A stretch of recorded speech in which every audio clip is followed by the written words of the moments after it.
Hello friends, இன்றைக்கி நம்ம சேனலில் ஒரு நியூ சைனீஸ் ட்ராமா தான் பார்க்க போகிறோம். ட்ராமாவோட ஸ்டோரி என்னென்னா, நம்ம ஹீரோயின் ஒரு செய்யாத தப்புக்காக 5 வருஷம் ஜெயிலேருந்து வர. இருந்தாலுமே நம்ம ஹீரோவுக்கு நம்ம ஹீரோயின் மேலே உள்ள கோவம் தீரவே இல்லை. அதனால பாவம் அவளை இன்னுமே பனிஷ்மெண்ட் பண்ணிக்கிட்டு இருக்கான். கடைசியில் நம்ம ஹீரோயினை புரிஞ்சுக்கிட்டானா அவன் செஞ்ச தப்புக்கு என்ன பண்ண போகிறான் அப்படிங்கிற மாதிரி தான் நம்ம ட்ராமாவை பார்க்க போகிறோம். நம்ம ட்ராமாக்குள்ளே போகிறதுக்கு முன்னாடி இது வரைக்கும் நம்ம சேனலை சப்ஸ்கிரைப் பண்ணாட்டி சப்ஸ்கிரைப் பண்ணிக்கிறங்க. பிடிச்சிருந்தா லைக் பட்டனை ப்ரெஸ் பண்ணுங்கள். இப்போ வாங்க ட்ராமாக்குள்ளே போகலாம். எடுத்தோடனே நம்ம ஹீரோயினை தான் கட்டுறாங்க. இன்றைக்கி நம்ம ஹீரோயினை ரிலீஸ் பண்ணுறாங்க. 5 வருஷமாச்சுன்னு அந்த ஜெயிலுக்கு வந்து என் லைஃபே ஒருத்தரால் ரொம்பவே வீணாக போச்சு. ஏன்னா நான் அவரை அந்த அளவுக்கு நான் நேசித்தேன் அப்படிங்கிற மாதிரி அவள் அப்படியே யோசனை பண்ணி பார்க்குறா. நம்ம ஹீரோட ஒன்றா இருந்தது தான் யோசனை பண்ணி பார்க்குறா. அவனை நேசித்து தான் என் லைஃப்பில் நான் செஞ்ச பெரிய தப்பு. அதுக்காக எனக்கு நான் ஒரு நல்ல தண்டனை கிடச்சிருச்சு. இப்போ நான் 5 வருஷம் கழிச்சு ஜெயிலேருந்து வெளியே போக போகிறேன். இனிமையாவது என் லைஃப்பை நல்லபடியாக வாழணும். ஏன்னா என் லைஃப்பில் நான் எல்லாத்தையுமே இழந்துட்டேன் அப்படிங்கிற மாதிரி அவளும் அப்படியே வருத்தப்பட்டுக்கிட்டு வெளியே வந்தவன் நேராக அவங்க அப்பாவை பார்க்குறதுக்காக தான் ஹாஸ்பிட்டல் வரா. அவங்க அப்பா முடியாமல் அப்படியே கோமாவில் கிடக்கிறாரு போல இருக்குது. நம்ம ஹீரோயின் அதெல்லாம் பார்த்துட்டு அப்படியே அழுகிறா. அப்பா நான் செய்யாத தப்புக்கு தண்டனை அனுப்பிச்சிட்டு வந்தேன். பாவம் அந்த வருத்தத்தில் நீங்கள் இந்த மாதிரி ஆயிட்டீங்கல்ல. இப்போ நான் திரும்ப வந்துட்டேன்ப்பா. தயவுசெய்து கண்ணை முழிச்சு பாருங்கப்பா. நான் உங்களுக்காக வந்திருக்கேன். இனிமேல் நம்ம 2 பேரும் சந்தோஷமாக இருக்கலாம். நம்ம லைஃப்பை ஸ்டார்ட் பண்ணலாம். எனக்குன்னு யாருமே இல்லை அப்படின்னு சொல்லிட்டு நம்ம ஹீரோயின் அப்படியே அழுதுகிட்டு அப்படி திரும்புகிறா. பார்த்தா நம்ம ஹீரோ வந்துக்கிட்டு இருக்கான். நம்ம ஹீரோவை பார்த்தோன்னா அவளுக்கு பக்குன்னு ஆயிடுது. ஐயோ வானா இவன் நம்மளை பார்த்துடக்கூடாது அப்படிங்கிற மாதிரி நம்ம ஹீரோயின் திரும்பிட்டு அங்கேருந்து போகிறா. ஆனால் நம்ம ஹீரோவை கொஞ்சம் நெல் உன்னை எங்கேயோ பார்த்த மாதிரி இருக்குது அப்படிங்கிற மாதிரி சொன்னோன்னா நம்ம ஹீரோயினை இல்லை நீங்கள் என்னை எங்கேயும் பார்த்துருக்க முடியாது அப்படின்னு சொல்லிட்டு அவளும் மூவ் பண்ண போகிறா. ஆனால் அவனை கொஞ்சம் நெல் அப்படிங்கிற மாதிரி சொல்லிட்டு பக்கத்தில் வந்து அப்படி கையை பிடிச்சி திருப்புறான். பார்த்தா நம்ம ஹீரோயினை பார்த்தோன்னா அவன் கண்டுபிடிச்சிடான். ஓ நீயா சியா, நீ எப்போ ரிலீஸ் ஆனா? ஆனால் உன்னை யார் ரிலீஸ் பண்ணது? நீ என்ன அதுக்குள்ளே வந்துட்ட அப்படிங்கிற மாதிரி அவனு கேட்டோன்னா நம்ம ஹீரோயினா அதெல்லாம் ஏன் உங்கள்கிட்ட சொல்லணும்? நான் எப்போவோ ரிலீஸ் ஆகுவேன். உங்களுக்கு சொல்லணும்னு என்ன அவசியம் இருக்குண்டு? ஏன்னா நீ என்கிட்ட சொல்லி ஆகணும். ஏன்னா உன்னால் என்னோட லைஃபே வீணாக போச்சு. என் லைஃப் இந்த மாதிரி ஆனதுக்கு நீ தான் காரணம் அப்படிங்கிற மாதிரி அவனும் சொல்கிறான். நம்ம ஹீரோயினா எதுவுமே சொல்லாமல் நான் 5 வருஷம் கழிச்சு இப்போ தான் வந்திருக்கேன். உங்களுக்கு இன்னும் என்ன வேணும் அப்படிங்கிற மாதிரி அவளும் கேட்டுக்கிட்டு இருக்கும்போது உடனே நம்ம ஹீரோ அசிஸ்டண்ட்டை கூப்பிட்டு ஏய் இவ எப்படி ரிலீஸ் ஆனால் இவளை யாரை ரிலீஸ் பண்ணது? என்னோட பர்மிஷன் இல்லாமல் இவ எப்படி வெளியே வந்தான்னு எனக்கு தெரிஞ்சாகணும் அப்படின்னு சொல்லிட்டு நம்ம ஹீரோயின் தலையை பிடிச்சி இழுத்துக்கிட்டு தரன்னு வந்துட்டு அப்போ தான் ஒரு ரூம்பு கூட்டிகிட்டு வரேன். பார்த்தா அங்கே ஒரு பொண்ணு அப்படி படுத்து படுக்கையே கிடக்கிறா. அவளுமே கோமால தான் இருக்கா போல இருக்குது. இவ இந்த மாதிரி இருக்கிறதுக்கு காரணமே நீ தான் அப்படிங்கிற மாதிரி சொல்லும்போது நம்ம ஹீரோயின் அந்த பொண்ணை அப்படி பார்க்குறா. பெட்டில் படுத்து கிடக்கிற பொண்ணு பேர் ஜெனி. அதாவது நம்ம ஹீரோட வானோட ஃபியான்சி. அப்போ தான் நம்ம ஹீரோயின் அப்படியே ஃப்ளாஷ்பேக்கை நினச்சி பார்க்குறா. அந்த ஜெனி நம்ம ஹீரோயினை பார்த்து சொல்லியிருப்பா, அதாவது நீ உன் அங்கிளை ரொம்ப ரொம்ப லவ் பண்ணுறான்னு எனக்கு தெரியும். ஆனால் என்ன பண்ணுறது, உங்கள் அங்கிள் திடீர்னு என்னை மேரேஜ் பண்ணிக்கிறேன்னு மேரேஜ் ப்ரப்போஸ் பண்ணிட்டாரு. எனக்கு இதை ரிஜெக்ட் பண்ண முடியல. அதனால என் மேலே எந்த ஒரு கோவமில்லையில் என்னை மன்னிச்சிரு அப்படிங்கிற மாதிரி சொல்லிட்டு அப்படி கார் சாவியை கொடுக்குறா. அதாவது நீ நானும் இன்றைக்கி நம்ம 2 பேரும் காரில் போகலாம் அப்படிங்கிற மாதிரி. அப்படி கார் ஓட்டிகிட்டு போகும்போது நடந்த ஆக்சிடெண்ட்டில் தான் இந்த பொண்ணுக்கு ஆக்சிடெண்ட்டில் அப்படியே கோமாவில் கிடக்கிறா. இதுக்கெல்லாம் காரணம் நம்ம ஹீரோயின்னு சொல்லிட்டு இவ தான் வேணும்னாலும் ஆக்சிடெண்ட் பண்ணியிருக்கா அப்படின்ட்டு இவளை ஜெயிலில் போட்டிருக்காங்க. பாவம் நம்ம ஹீரோயினுக்கு கிட்டத்தட்ட 10 வருஷம் ஜெயில் தண்டனை கிடச்சிருக்கு போல இருக்குது. ஆனால் 5 வருஷத்துல இவ ரிலீஸ் ஆகி வந்துட்டா. நம்ம ஹீரோயின் அந்த ஜெனியை பார்த்துட்டு இவளால தான் என்னோடய லைஃபே மாறிடுச்சு, இல்லாட்டி நான் இப்படி இருக்க மாட்டேன்னு சொன்னோன்னா நம்ம ஹீரோ கோவம் வந்துடுது. எல்லாம் ஒன்னால தான், நீ தான் வேணும்னாலும் அவளை காரில் கூட்டிகிட்டு போய் ஆக்சிடென்ட் பண்ணி அவளை இந்த நிலைமைக்கு வச்சுக்கிறா. அவள் பாரு 5 வருஷமாக கோமாவில் இருக்கா, நீ மட்டும் நிம்மதியாக இருந்துட முடியுமா அப்படின்னு சொல்லிட்டு நம்ம ஹீரோயின் கழுத்தை பிடிச்சி அப்படி நெருக்க நம்ம ஹீரோயினுக்கு அப்படி மயக்கமாக வந்துடுது. அப்படி மயங்கி கீழே விழுந்தோன்னே நம்ம ஹீரோவுமே பயந்துடான். என்னாச்சு டாக்டர் சீக்கிரம் வாங்க அப்படின்னு சொன்னோன்னா ஆனால் டாக்டரும் வராரு. என்னாச்சு அப்படிங்கிற மாதிரி தெரியல. இவ திடீர்னு மயக்கப்பட்டு விழுந்துட்டான்னு சொன்னா டாக்டரும் செக் பண்ணி பார்த்துட்டு இவங்க கொஞ்சம் ஷாக்கில் இருக்காங்க, அதான் மயக்கப்பட்டு விழுந்துட்டா அப்படின்னு சொல்லிட்டு அவளை செக் பண்ணி பார்த்துட்டு அதோட நம்ம ஹீரோட்ட வந்து சொல்கிறான், அந்த பொண்ணு பாவம் ரொம்ப கஷ்டப்பட்டு வந்திருக்கா, ஏன் அவளை இவ்வளோ ஹேட் பண்ணுறா, 21 வயசு பொண்ணு அனுபவிக்க வேண்டிய எல்லா லைஃபுமே இழந்துட்டா, இன்னுமா அவனை கோவம் தீரலை அப்படிங்கிற மாதிரி அந்த டாக்டர் நம்ம ஹீரோவை பார்த்து சொல்கிறான். ஹீரோவும் டாக்டருமே ஃப்ரெண்டு போல் இருக்குது. அதனால அவனுமே அட்வைஸ் பண்ணுறான், என்னதான் இருந்தாலும் சியா வந்து உன்னோட ரிலேட்டிவ் தானே, ஏன் அவளை இவ்வளோ ஹேட் பண்ணுறா அப்படிங்கிற மாதிரி டாக்டர் கேட்டேன்னா அதுக்கு நம்ம ஹீரோவும் சொல்கிறான், அவள் என்னோட ரிலேட்டிவ் தான், என்னை ரொம்ப ரொம்ப நேசிச்சான்னு எனக்கு நல்லாவே தெரியும். அதுக்காகத்தானே அவள் ஜெனியை வந்து கொலை முயற்சி பண்ணியிருக்கா. அப்போ எப்படி என்னால் மன்னிக்க முடியும்? பாவம் அவளால் வந்து இந்த ஜெனி 5 வருஷமாக இப்படி கோமாலே கிடக்கிறாள், அவளை என்னால் மன்னிக்கவே முடியாது அப்படிங்கிற மாதிரி நம்ம ஹீரோவும் சொல்லணும்னா அதுக்கு டாக்டரும் சொல்கிறான். ஆனால் இவள் ரொம்ப வந்து வீக்காக இருக்கா, பாவம் ஜெயிலில் வந்து எதுவுமே அவளுக்கு நல்ல ஃபுட்டு கிடச்சிருக்காதுல்ல, அதான் இவன் மயங்கி விழுந்துட்டா, இவளை நல்லபடியாக பார்த்துக்கணும் அப்படிங்கிற மாதிரி சொன்னோன்னா நம்ம ஹீரோக்கு அந்த டைமில் ஒரு ஃபோன் வருது. அதாவது வீட்டில் அவங்க பையன் ரொம்ப அட்டகாசம் பண்ணுறான் வாங்க அப்படிங்கிற மாதிரி சொன்னோன்னா நம்ம ஹீரோவும் வரான் வந்துட்டு, நீ என்ன பண்ணிக்கிட்டு இருக்கா, எதுக்காக இந்த மாதிரி அட்டகாசம் பண்ணிக்கிட்டு இருக்கா அப்படிங்கிற மாதிரி கேட்டோன்னா அந்த குட்டி பையனும் எனக்கு அம்மா வேணும் எனக்கு அம்மா வேணும்னு சொல்லிக்கிட்டே இருக்கேன், நீங்கள் எப்போ தான் எங்கள் அம்மா கூட்டிகிட்டு வருவீங்க அப்படின்னு சொன்னோன்னா நம்ம ஹீரோ போதும் எப்போ பார்த்தாலும் இதையே சொல்லிக்கிட்டே இருக்கா, உங்கள் அம்மாவை நானும் தேடிக்கிட்டு தான் இருக்கேன் அப்படிங்கிற மாதிரி சொன்னால் அந்த பையனும் அழுகிறான். அந்த நேரம் பார்த்தா அவங்க தாத்தாவும் வராங்க, என்னப்பா ஏன்ப்பா இந்த மாதிரி அட்டகாசம் பண்ணுறா அப்படிங்கிற மாதிரி. அதுக்கு அந்த பையனும் சொல்கிறான், அப்பா போய் சொல்லிக்கிட்டே இருக்காங்க எங்கள் அம்மாவை சீக்கிரமே கொண்டு வர மாட்டேங்கிறாங்கன்னு சொன்னால் அதுக்கு தாத்தாவும் நான் உங்கள் அப்பனை நான் கண்டிக்கிறேன், நீ சமத்து பையனா நல்லபடியாக சாப்பிட்டு தூங்கணும் சரியா, சரி நீ இப்போ நான் உங்கள் அப்பா நான் கண்டிக்கிறேன்னு சொல்லிட்டு நம்ம ஹீரோ வந்து இன்னும் நீ எத்தனை நாள் தான் அப்படி சொல்லிக்கிட்டே இருப்பா, சீக்கிரம் அந்த குழந்தையோட அம்மா யாருன்னு கண்டுபிடிக்க முடியாதா அப்படிங்கிற மாதிரி கேட்டோன்னா அதுக்கு நம்ம ஹீரோவும் சொல்கிறான், நானும் தேடிக்கிட்டு தான் இருக்கேன் ஆனால் இன்னும் கிடைக்கல அப்படிங்கிற மாதிரி. என்ன தேடிக்கிட்டு இருக்கா, இப்படி தான் 5 வருஷமா சொல்லிக்கிட்டு இருக்கா, உன் பையனும் ஒரே அம்மா வேணும் வேணும்னு தொந்தரவு பண்ணிக்கிட்டு இருக்கான், சேட்டை பண்ணிக்கிட்டு இருக்கான்ல, சீக்கிரம் கண்டுபிடி அப்படிங்கிற மாதிரி. ஆனால் நம்ம ஹீரோவும் சரின்னு சொல்லிட்டு அங்கேருந்து கிளம்பி வந்தவன் நேராக ஹாஸ்பிட்டலுக்கு தான் வரான். அப்போ நம்ம ஹீரோயின் பாவம் நல்லா அசந்து தூங்கிக்கிட்டு இருக்கும்போது இவனும் அப்படியே நம்ம ஹீரோயினை பார்க்குறான். அப்போ தான் அப்படியே ஃப்ளாஷ்பேக்காக நடிச்சு பார்க்குறான். நம்ம ஹீரோயின் சின்ன வயசுலேருந்தே இவங்க வீட்டில் தான் வளர்ந்துருப்பாங்க போல இருக்குது. அதாவது நம்ம ஹீரோயினுமே நம்ம ஹீரோ வந்து அங்கிள் அங்கிள் தான் கூப்பிட்டுக்கிட்டு இருக்கா.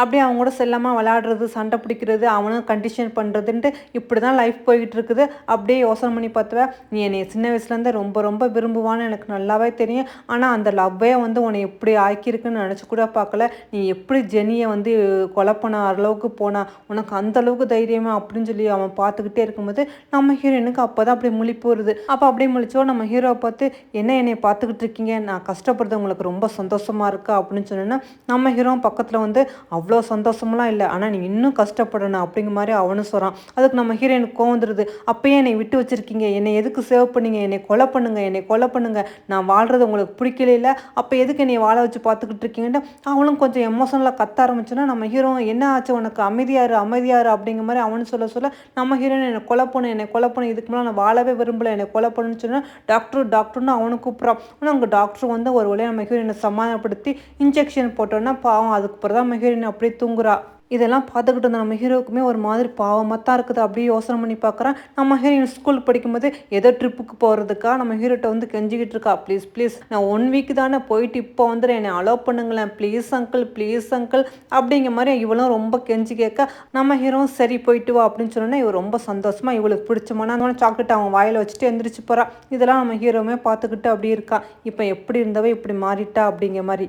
அவனும் அப்படியே கவலைப்பட்டுக்கிட்டே அங்கேருந்து கிளம்பும் போது திடீர்னு இன்னொரு பொண்ணை காட்டுறாங்க. இவ பேரு சிசி. இவ நம்ம ஹீரோயினோட சிஸ்டர், அதாவது உங்க அம்மாவுக்கு பிறந்தவ.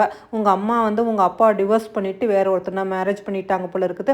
அதுக்கு பிறந்தவ தான் அந்த சிசி.